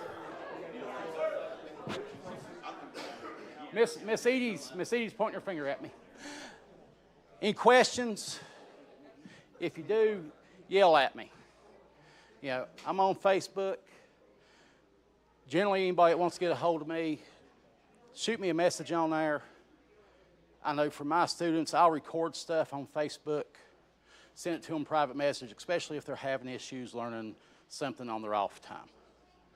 I'm stuck here. What's next? If you got any questions about it, shoot me up. I'll be more than happy to answer anything. Other than that, my time is up. Next is going to be Mr. Cedric Capestany. So, Kyosuke and Ray.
This is the reason why I joke around with everybody. I try to get you to smile. I try to get you to relax. So let's start off. Hold on one second. Oh, we're good? Thank you so much. Somebody got the gozaimashita. Okay? All right, so let's start off. Would anybody else like to help me? Sure. Come on up. Someone said sure. Okay, so you're next. You want to come in? Okay. So please stand this way because I want both sides to see this. So we're going to study Ik-Kyu, first movement. Okay? So he's going to grab on hard. Oh, yeah, there we go. So I want to move him. He's a big guy. If I try to force this, it's not going. But the moment I do connection, now I can move him. So please, over there. So here's what's going to happen. I'm going to make that connection first, and I'm going to just get off the line of attack, move him. I'm going to bring this up here. Notice how I'm rotating here. Okay? I grab under his thumb here. I'm going to take my left foot up. Okay? That was an exaggeration. I apologize. Up, just so he's off balance.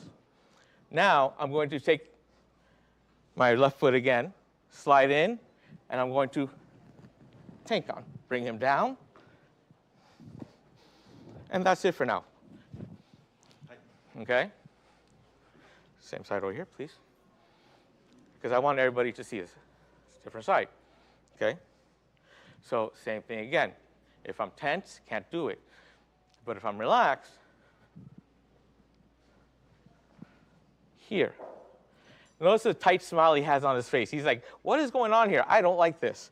And that is good because I'm not here to make him comfortable. Oh. Go. Okay. Down. Okay? So from here I can either kick, but I prefer not to because I want to be nice. I'm not doing the combat version of Aiki. I'm doing Aikido, the nice way. So I can go in, down. And then we can pin.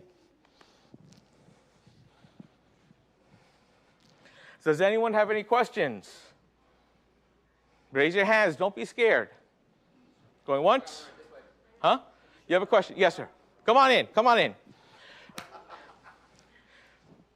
What is your question? Could you show it one more time? Yes, sir. Come here. Grab. Okay? I want you to learn. Grab hard. There you go. So first thing we do. Okay? Relax. Drop your shoulders. Turn. Come on. Grab like you mean it. There you go. Come on. Grab like you mean it. Come here. Come here. Not what I wanted, but it's effective. It works. Does that answer your question? Yes, sir. Anybody else? Going once? Going twice? I want you guys to train with different people. I do not want you training with anyone from your school or your system. Spread out. Change your partner. Okay?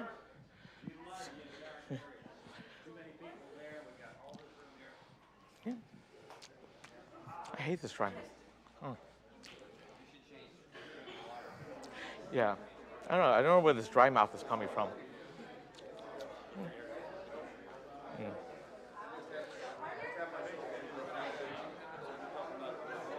Mm-hmm. Talking about the whole world.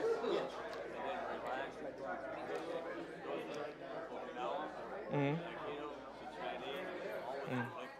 Mm-hmm. Yes, well, yes and no. But you're going to run around with me, okay? So let's, yes, ma'am. Oh, God bless you. I love you. Oh, I'm not supposed to, but come on. So again, bring them around. Come up. I'm not here to make you comfortable. I don't care about you. You're trying to hurt me. Okay? Your turn.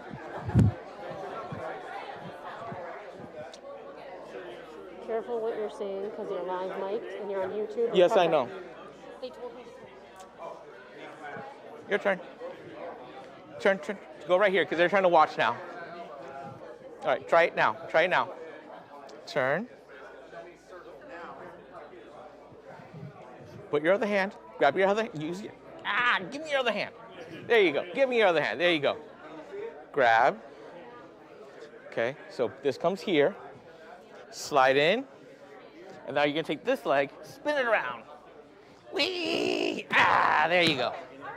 Okay? All right, you guys got it? I was turning my hand the wrong way. All right, let me see one time. Come on. So I'm going. Not yet. So let go. Grab. So we're here. We're not doing this automatically. See how she's stiff-armed and whatever?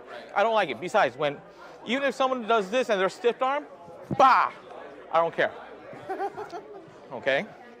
I want to actually take this person. Now we're here. Your turn. Yes. Oh, sorry. I just got called. Grab. Okay. Get on the other side. Get to the other side. Okay. So from here, boom. Grab here. Okay. So I'm here. So he wants a stiff arm. You know what? That's fine. I grab here, and then. And then bring him down. Yes, sir. Show me, please. Yes, sir. So grab. Okay. So first thing you do, so you're gonna get off target. Keep your hand to center. Turn.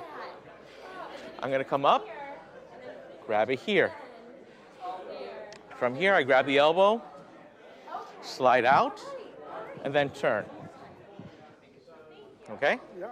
Got it? Yes, sir. Oh, okay. I think you did this like about. Last year, but a little different. So grab hard, come on. There you go, good boy. Don't lean over, that's gonna make it easy. Stand up straight. Good boy. Come here, out, bring it around. Up. There we go, right? Back up, tank on. Okay. Push the, okay? Yes, sir. Go. Yes. Yes. I want to see how you got into the S-lock. I missed your going by. The S-lock? Yeah, so you Okay. came, I saw the... So I come out, Yeah. come here. I like to strike up. Okay. See, you see what you're doing? Got you. You're doing it right here. Fine, right here. There's S, come up, and then down. Now, for someone bigger than me, like you, I would not do this technique. What would I do? Yes, I would continue doing this, smack up, okay? Straight down. And then straight down, but I already have you here. So I'm gonna come in, strike. That's gonna help you that's gonna help me come down, because I'm gonna go in there. That's gonna help you cover, and now I can spin you down. In Aikido, never, ever, ever take the person to their level. Be the petty person. Bring them to your level. He's like, oh, you're giving me this? Mine. Okay? Question? You good? Okay. Do you want to train with him? I'm just following. I'm good.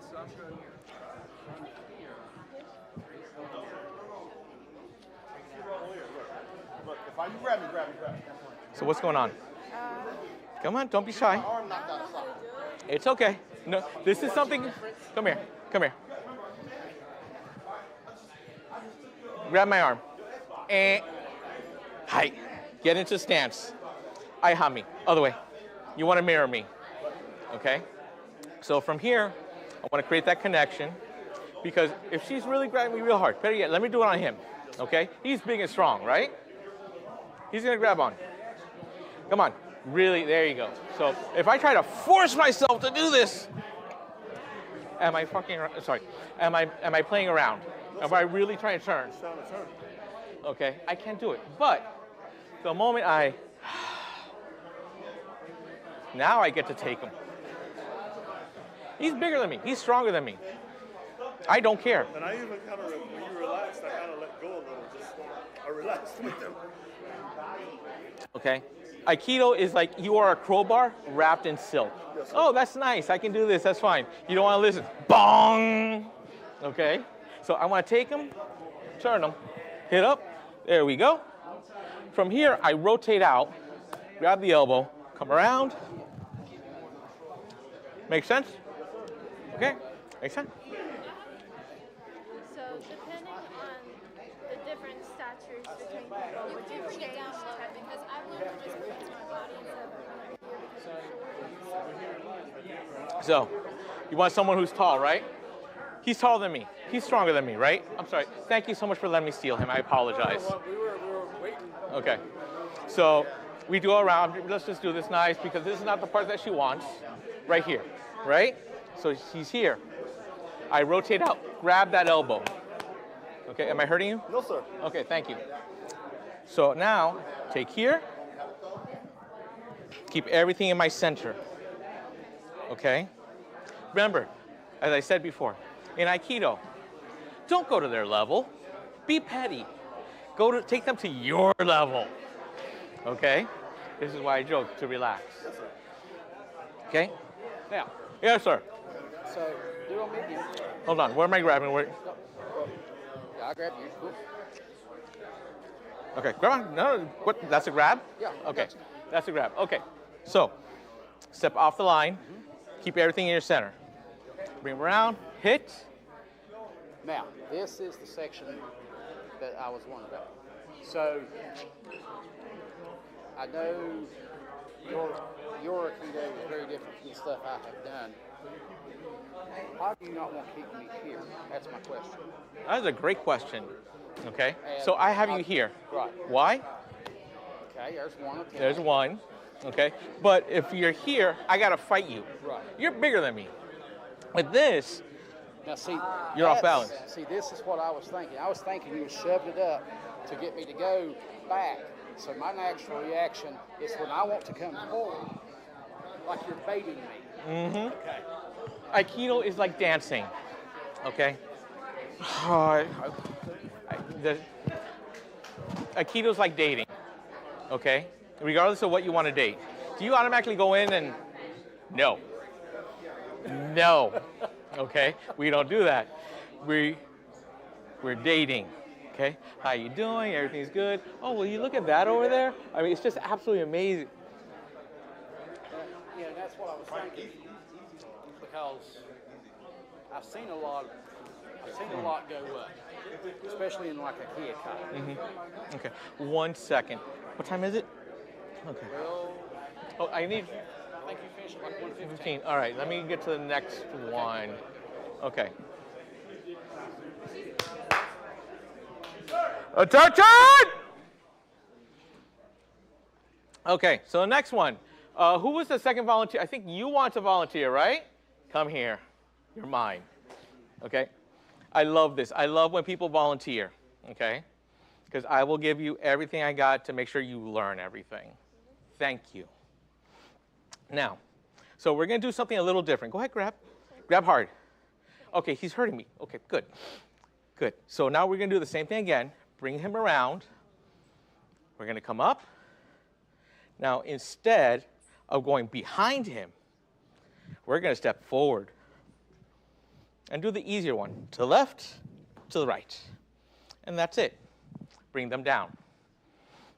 So instead of going behind them, we're going to go in front of them.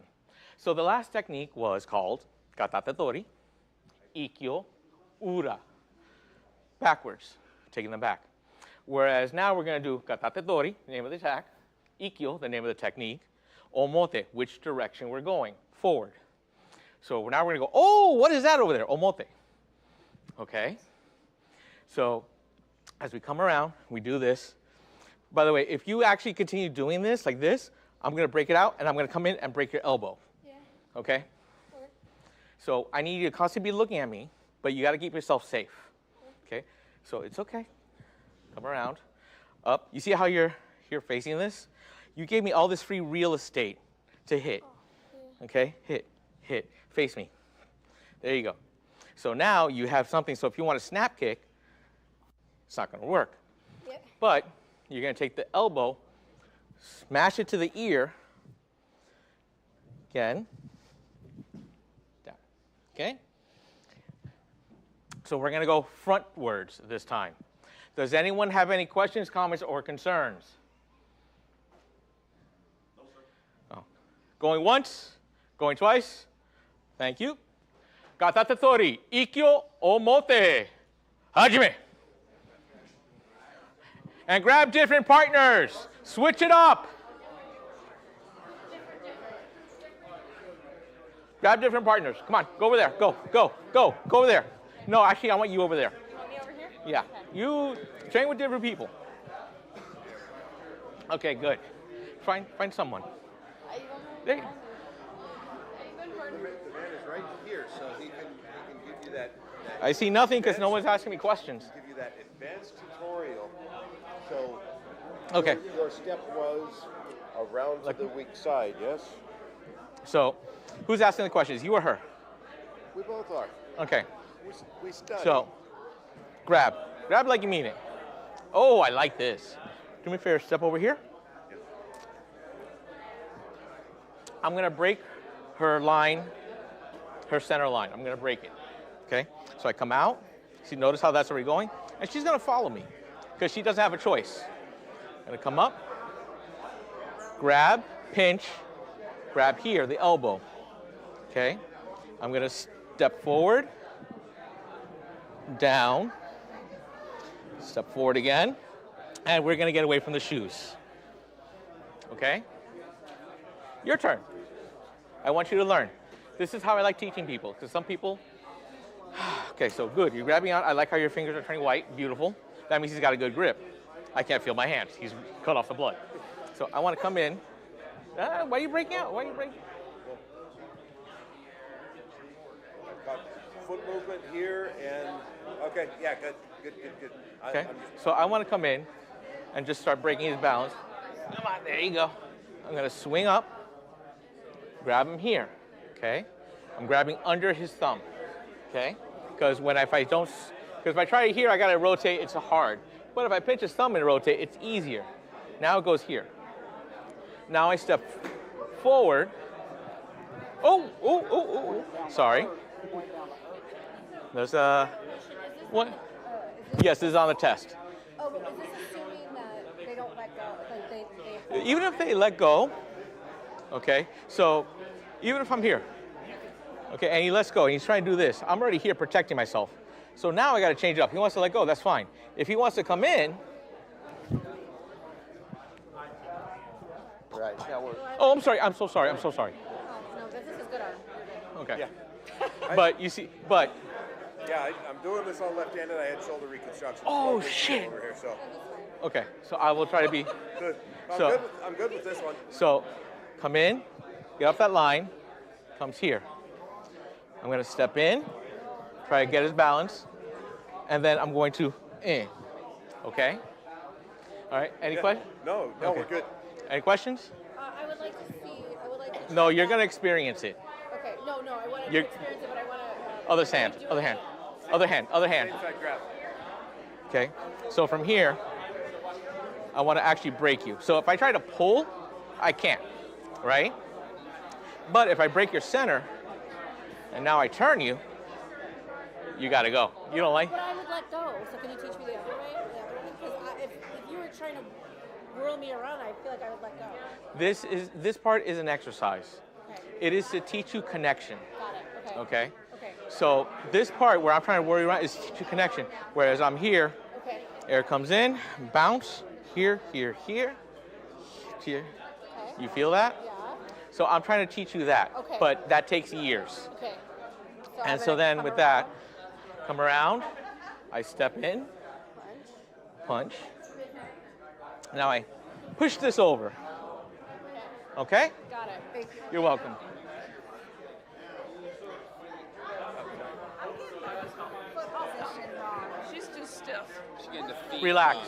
Yeah. The feet. Okay. We are never neutral. We're always revving to go.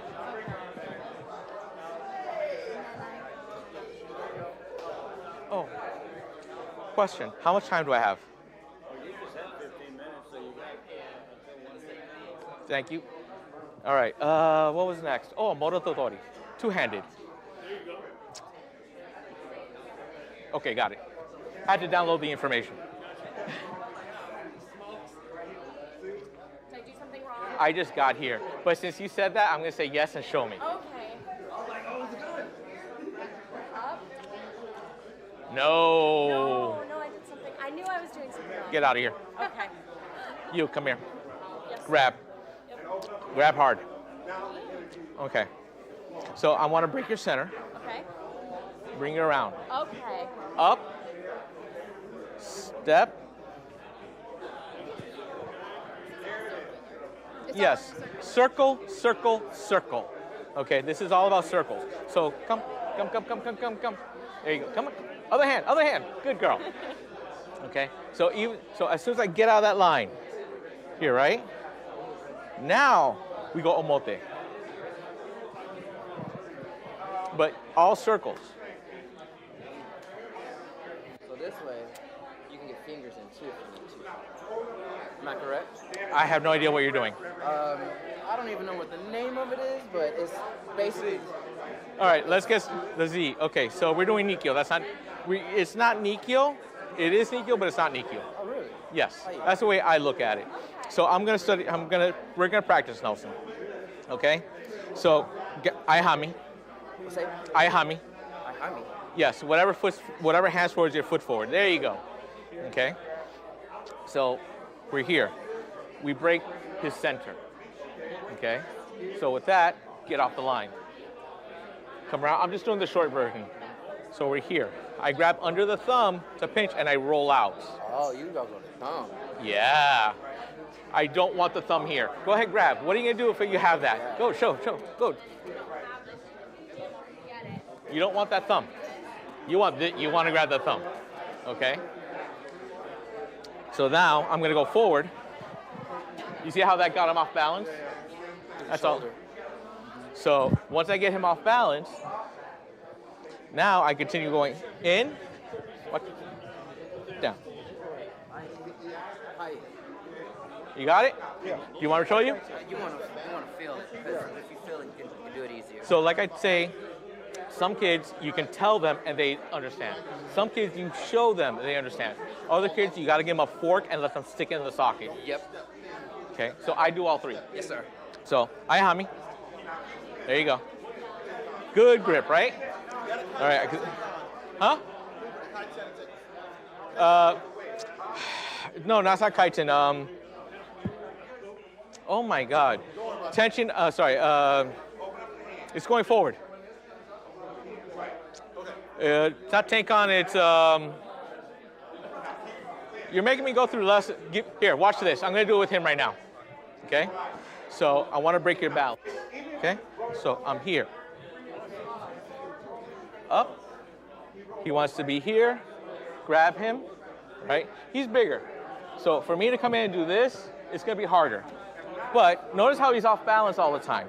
He's always gotta reposition himself. That's what I want. So from here, I'm gonna walk across him as I do this. Now, if he wants to stand up, I'm gonna have fun.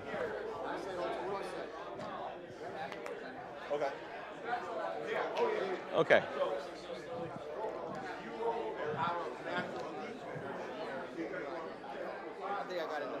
Show me.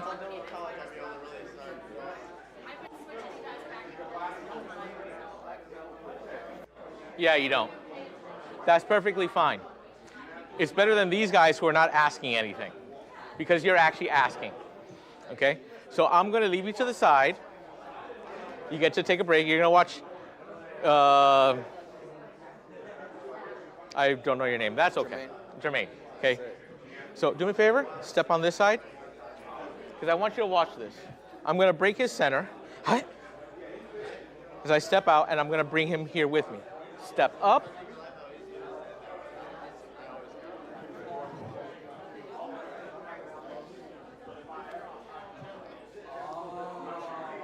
You girls are talking way too much instead of practicing. Yes, sir.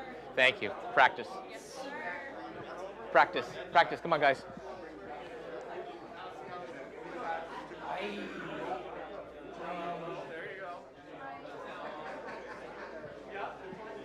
All right.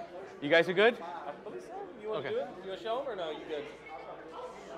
All right. All right. You want to watch? All right. Yeah, I'll go. No, you told me to watch. I'm watching. Yeah, I'll grab your wrist. He's gonna watch you do it. So this is one where you step back. Start from the beginning. Here. So he's going to grab me, right? So I'm going to break his balance, bring him here. Strike. Here, right? Now this elbow is going to touch his ear, okay? Even though he's looking at me, I'm still going to do this. Okay? Now just don't leave it there. We're all learning. Make sure it doesn't. So as we're here doing this and we're in this position, it's not just go like this. It's actually like, ha, ha. All right? I just want to make sure there's no one.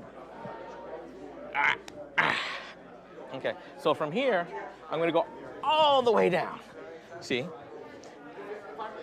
Now you got an arm bar. If he comes up, I can switch this over, koregaesh. I can do a whole bunch of things. But we're going to dance. And we will dance tonight. Nice and smooth. Yes. All right. What time is it? Okay. Yes, sir. Attention! Yes, sir. Okay. May I please have a volunteer? Actually, I like how he came running up, so I'm going to grab him. You were far in the back, too late. Okay, so we're going to do something a little different. Please do not upset me when you're doing this. I want you to shomanuchi. Do you know what shomanuchi is? Sir. Okay, there's going to be a cut here, a chop right there. But the chop I want is all the way down. Don't stop. Okay? And this is how you'll upset me if you do this incorrectly. This does not work. I see that. I am going to yell and scream at you in multiple languages. Okay? What's he going to learn from this? Nothing. We don't want that. Okay? Shomanuchi. Go ahead. It was good. It was good. I know I'm sweaty. Okay? But that was a little too soft. Okay? Hard. Now, if you're too scared of going hard, you go slow but hard. I want it all the way down. It's okay. Good enough. Okay. Thank you so much. Now, you're going to do the same thing again. Now, when he lifts up his arm, I'm going to actually come in already. Okay?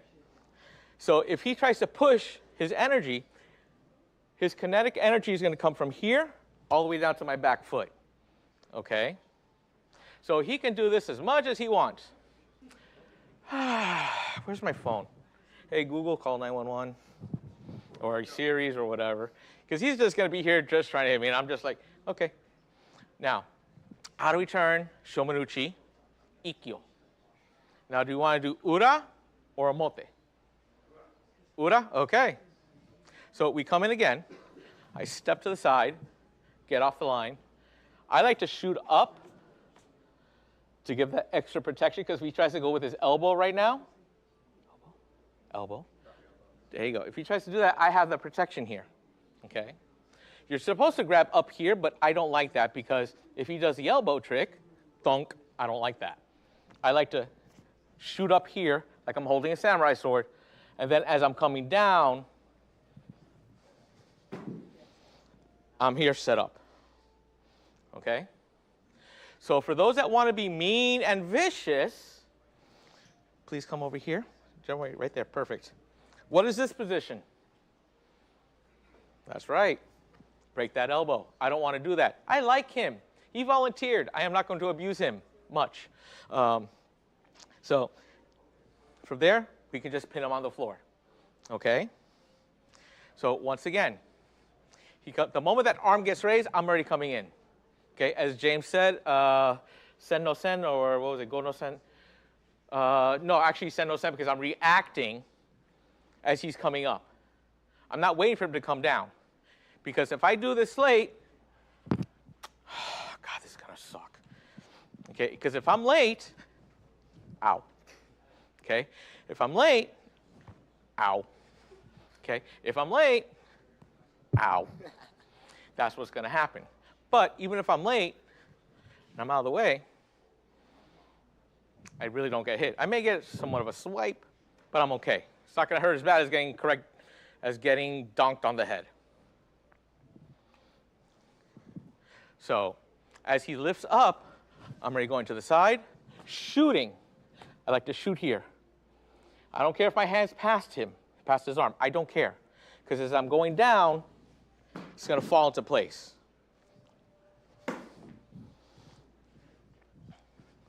Is there any questions? Yes, you have a question. Well, you had your hand raised. Come on down. The price is right. Okay, so you're going to dunk me. There you go. Good. All the way down.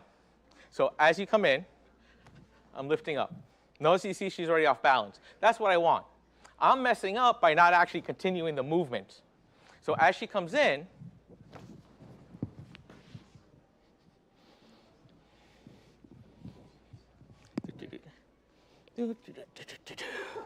there we go. Okay. Now remember what I said. Oh, you want help up? Oh, you should have said something. That's okay. I believe I'm an equal opportunities. Okay.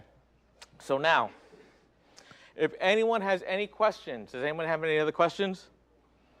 All right. Break with different partners. Don't keep training with the same ones.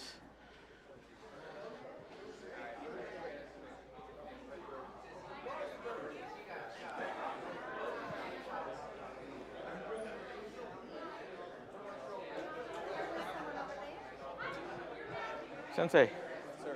So when you're coming in, go ahead, please attack. You're here trying to do this. This is already too late because it's coming down. Yes. As soon as he lifts his arm up, this is where I want to be. Even if I miss, I'm still here. Okay? As soon as he goes up, go for it. Basically, think of it as tickle the arm, you know.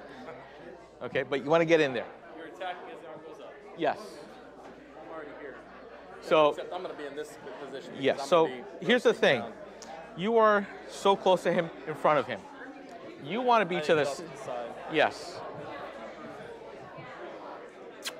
Beautiful. You're welcome, sir.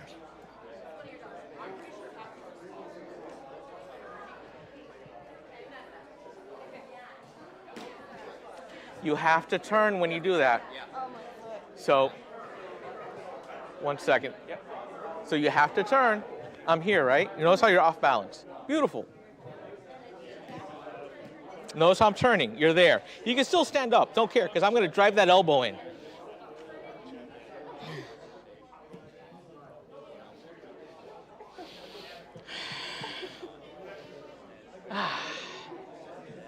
Having fun? Yeah. Okay. Would you care to try, sir? I'll try. Yeah, let's try. Okay.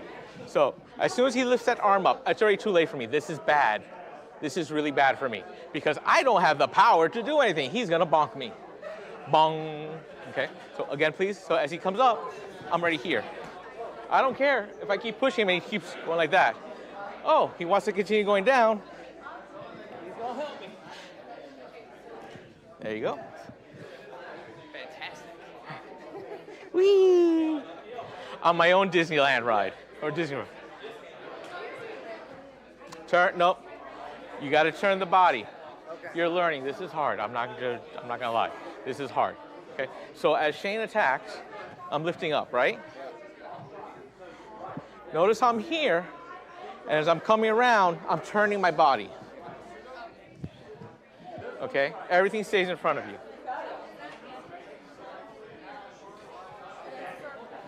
Yes, sir. The second hand shoots above the hand that caught it? Yes. So as he comes in, I'm here, right? I shoot here, okay? Because I want to protect him, because if he tries to turn his waist and elbow me at the same time, if he turns his waist and tries to elbow me, he can actually take my balance and throw me. But with me here holding on to this, he's off balance, he tries to do any of that, go. Oh, sorry. Don't worry, she'll kick him in the head. I can attest to that. Yes, ma'am. We do something similar. Okay. So when we do it, Show me. So when we do it, we would have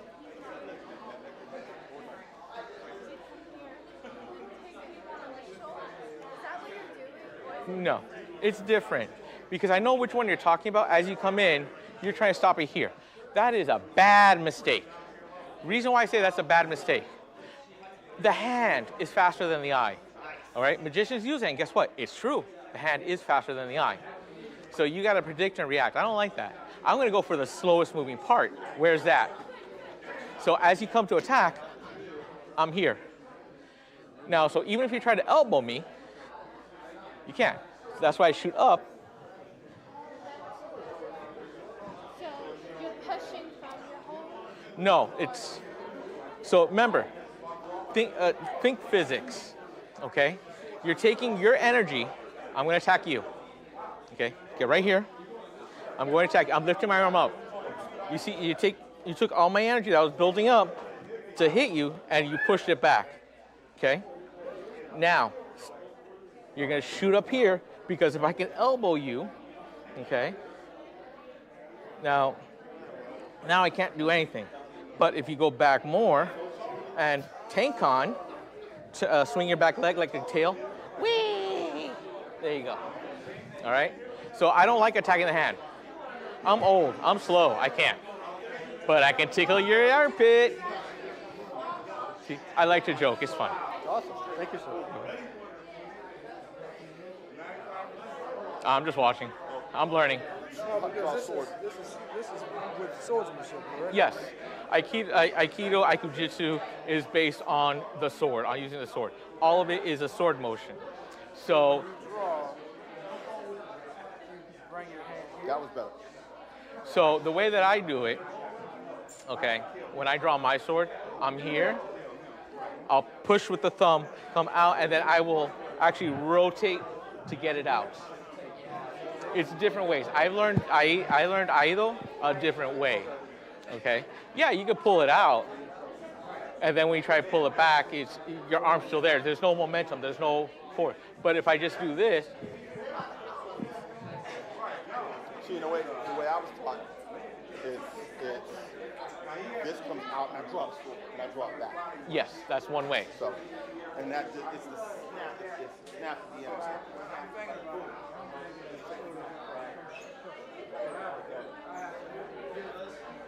He is Okay. so flexible. I'm going to say this right now. If Murray wants to teach anything different than I am, go right on ahead, learn from him. This man has forgotten more techniques than I've ever learned. Learn from him. No, I did what you did, but A little just different. Some extra, but then I'm saying he's so flexible. Okay, even Oh. when I form a base. Oh, wow. Yeah. Hold on, you're mine. Come here. Hold. See? Okay, so for something like this, when you see the person's flexible, okay, so I'm like, okay, well, I got to drop. I'm going to turn this, but his range of motions.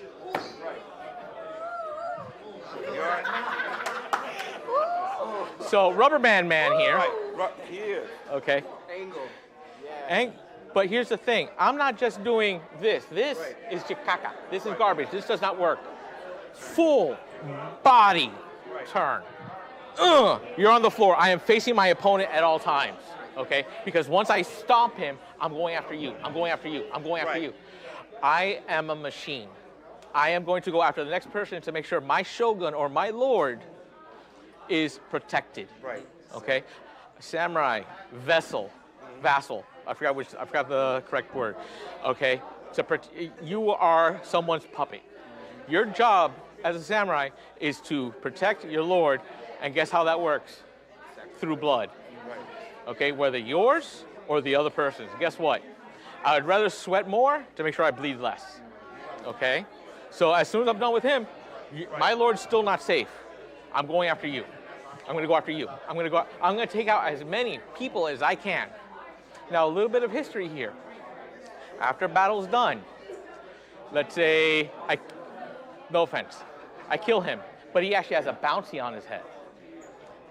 After the battle, I'm still alive. Thank you, Lord. Cut off his head, bring it in for a bounty. That's one way you get extra money. Okay? This martial arts in general, as Matthew said, is steeped in blood. Blood, sweat, tears, broken bones, everything. You have to realize that. Okay? There's a reason why it works, because it was blood tested. It was battle tested. Okay? I don't know if this has happened to Murray, and I'm going to cry now. I've had 2 of my students come back and thank me. Shit went down for them. And they came back and said, because of what I taught them, they were safe. Many times. Many times. Still breaks me. Let it out, man. It's not supposed to stay in there. I'll be fine. Just like Guano. I'm Cuban. But anyway, they're safe. They're protected. All right? And that is why I teach what I teach. Okay? So now let's go. How much time do I have left? You're the last one, right? Yes, sir. I'll take all the time you want. 1:55. Okay, so I got 20 minutes left. Mototori. Oh, okay, so Mototori, 2-handed grab. So I'm going to use you. Go ahead, 2 hands. No. Switch. Because remember, Japanese art is whatever hand is forward is the foot that's forward. Right. Okay? So same thing again. Now we're going to break it. I'm going to take them with me. Okay. Same thing again. Here.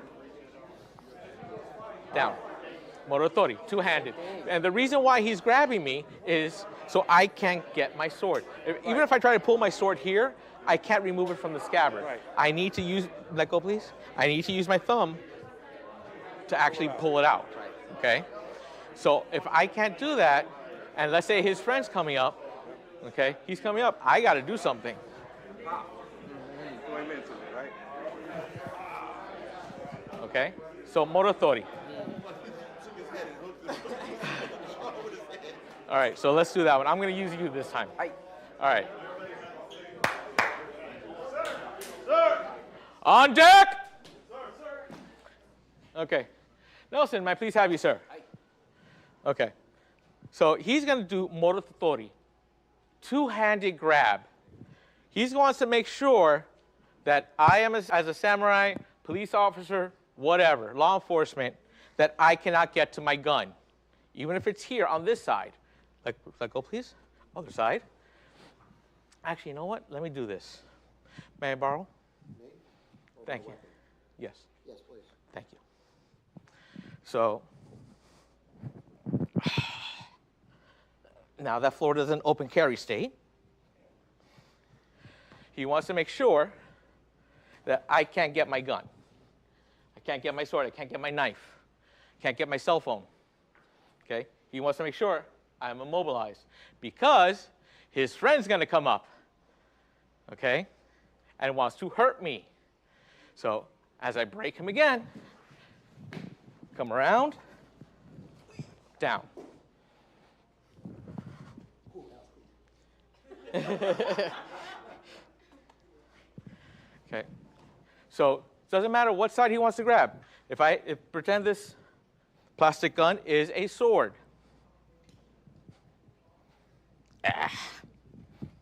Okay. And he wants to stop me from drawing. I can't draw my sword with just this hand. It will not work. Okay? His friend wants to come up. As much as Matt says he hates situational awareness because you're not doing anything, he's right. Situational awareness is garbage. Thank you so much. I like to use a motorcycle adage. SPA. Scan, predict, act. He's attacking me. I'm scanning like, oh shit, what's going on? Oops, sorry. Okay.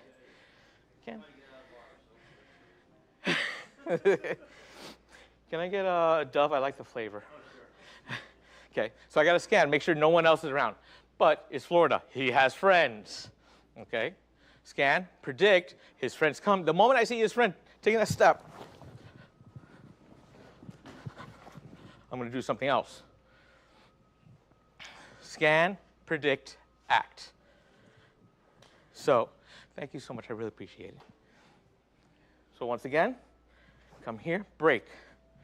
Bring him around, up, twist. Even if his arm's there, doesn't matter. Should I do ura or mote? Ura. Ura? Everyone likes that.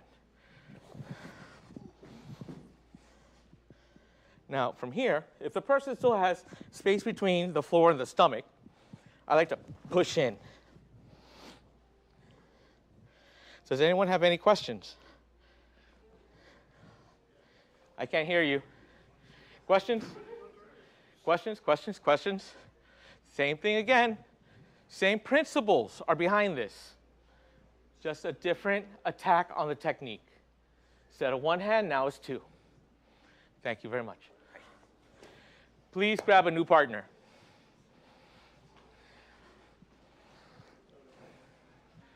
Thank you.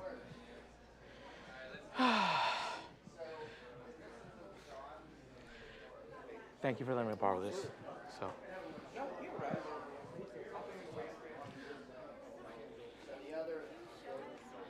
You weren't paying attention? Ouch. So he grabs. Okay? I want to break him again. So let go of this one. Just grab this one. Same thing again. So remember this? Now it's both hands. Now it's both hands. Okay? Come up.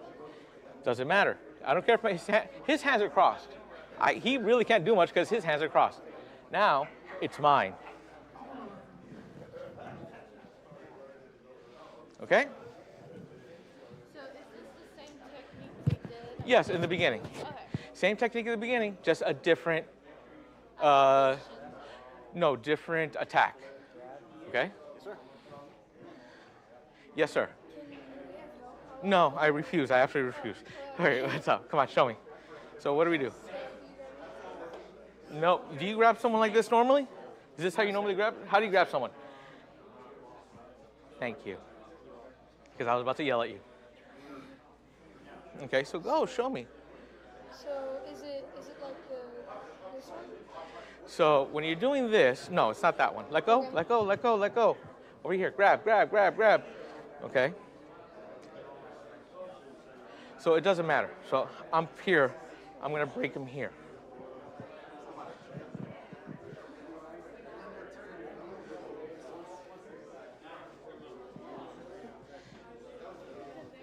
And then when you have someone like this, when you have someone like this, here's what you're going to do. I like to come in tight here.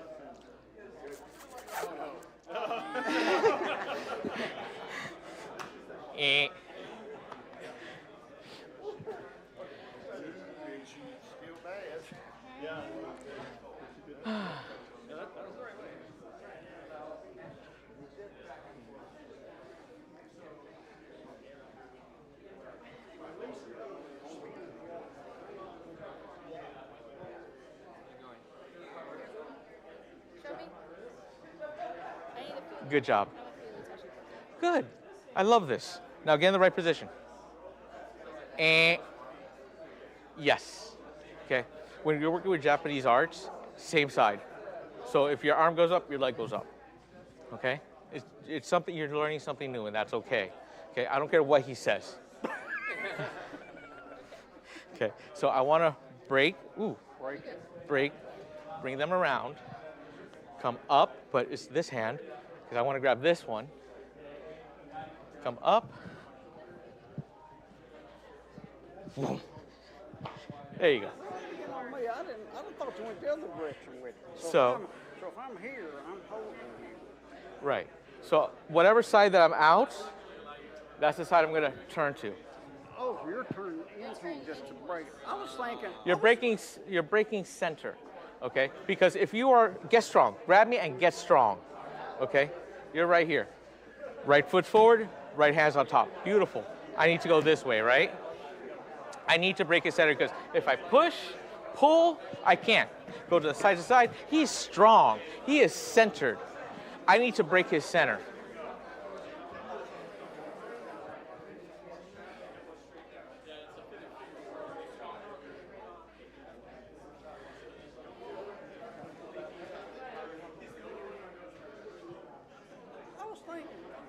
It's okay. We have plenty of time to learn.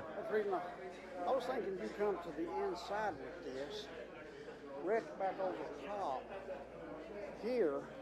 That is another way.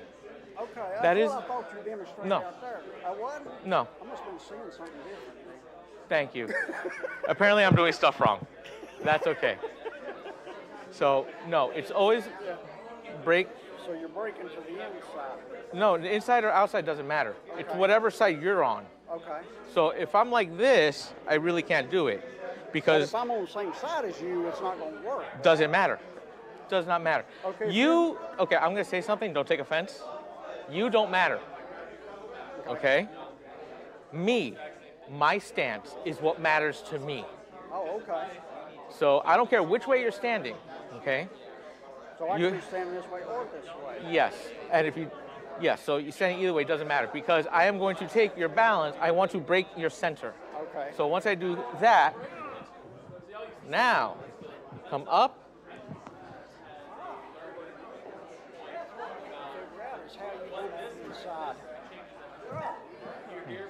Got you. Oh. All right. So what's next? Why is there like all this yelling and screaming from you two? Go practice. Yes, sir. Go practice.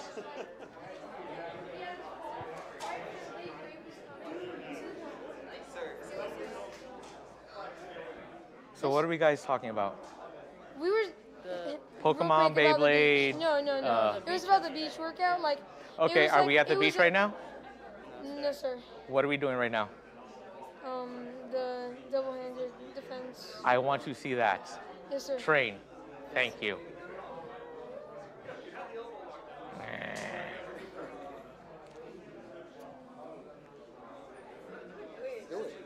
No, you're the one doing it because she's attacking you. Oh, No. You're not like a, grab me. You're not doing this because now she's into you. Okay? You don't want that. From here, I want to break her balance. You see how that's breaking her balance? Now, she wants to come with me. Boom.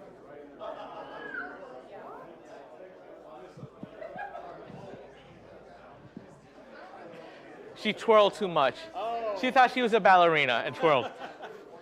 So when someone does that where they present to you their backs, it's an all-you-can-eat buffet. Go for it. I don't care. Kick them, bring them down, take them down, chop them on the way down, twist their neck, tickle them. If they have your back to you, there's a point where you have to stop. You said tick. That's a point where you have to stop. That is a foul. You missed it. so you can do whatever you want. Doesn't matter. Yes, sir. Huh? Okay. Because I think people are just Meandering off. Yeah. Okay. No problem. I got it. All right. Yes, sir. All right, ladies and gentlemen, come together. Yes, sir. Don't be scared. Don't be shy. We've all been sweating. Okay. So I want to say this. This was just a very tiny quarter of a milliliter of a drop of Aikido. Is it enough to learn, truly learn? No. But it's the start of a journey, like everything we've learned today. Like there she is. Like the 9 animals we learned today. Okay? Just a small, tiny fraction of what she could pass on to us. Okay? Everything that Matt taught us this morning. Train like your life depends on it. Because it does. He is not joking about that, and I will not joke about that. What you train is what you learn. Do it. Okay? When to do things. Beautiful today. Okay? Even I struggle with that at times because I will always perpetually be learning. Okay? Oh, hold on. Where is Jason? Oh, okay. Well, I was trying to say something nice about you, but if you're going to sit down, meh. Okay. Jason's class, Bunkai, with learning from the kata, which I can't do because I've never studied kata. Okay? But it's just a small drop of a fraction of what to learn today. Now, with Aikido, soft flowing movements, precise timing, synchronicity will get you where you need to go. Okay? I don't care if Tyler, 6 foot something, Tyler, insert your mama joke, and he's mad at me now. I don't care if he tries to bum rush me. I don't care, because I will put into principles everything that I have learned. Okay? Does not matter. Take what you've learned today and apply it to everything that you do. Learn the principles of everything that you've learned today. Same thing with Aikido. Even though I'm here flowing and I'm turning, I'm doing stuff. Take those same principles. Oh, he's turning. Well, this guy or this person is attacking me. Block. I'm just going to turn, let them go, and I'm going to run away because I don't want to deal with a lawsuit. I don't want to deal with problems. I just want to have a good time with my friends and get back home safely. Okay? Stay safe, ladies and gentlemen. Okay? Because I want to see all your faces here next year. Okay? So does anyone have any questions, comments, or concerns about what we've learned today from Aikido? Yes, sir. Earlier, when we did the first technique, I noticed your fingers were like this, towards my belly. Yes. Are you holding a sword in your mind? Yes, always. Aye. I'm always holding a weapon in my mind. Okay? That is a great question. I love it. So for me, anytime I do something, even when we're doing bunkai and doing this, okay? Tyler, okay, big guy, okay? He wants to do that. So I'm coming in. Notice how I have his balance already, okay? So there's a few things I can do. I want to hit here. I can turn. But I'm doing Aikido. So what I'm going to do is I'm going to drop and turn, okay? Thank you, sir. So in my mind, I always have a weapon. So even here, spear, where my body, here's the spear head. This is the wooden shaft of the spear. I am there. I don't care. I will do what it takes to survive. Why? Because I want to go home to my beautiful wife. Okay? And if I am pointing a sword, which I'm really not supposed to, because we're holding here, okay? So, Nelson, please. So, as we were grabbing the first time, actually, and I'm here, pointing to your belt, because I want to take my center, my hara point, 1 inch below the belly button, my hara point. Relax. Okay? I'm not relaxing, I'm actually connecting. No, lats. Oh. You're connecting. Oh, okay. Oh, that's where I'm hitting right now? No, that's what I'm feeling. Your connection. When you went up, you went, and your lats engaged. Yes. So you're connected. So, oh, thank you. Hi. So you see, it doesn't matter. Even I'm still learning. And this is great biofeedback. God bless you, my son. Hi. Okay? So I'm here.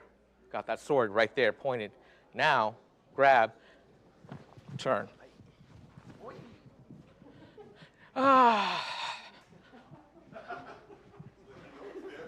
Okay? Hey, look, I got a bag of goodies. Okay? Thank you. So does anyone have any other questions? Yes, sir. Yes, sir. Does anyone have any other questions? Going once, going twice. So we're going to stop right there. And once again, I'm going to say, we still have these books.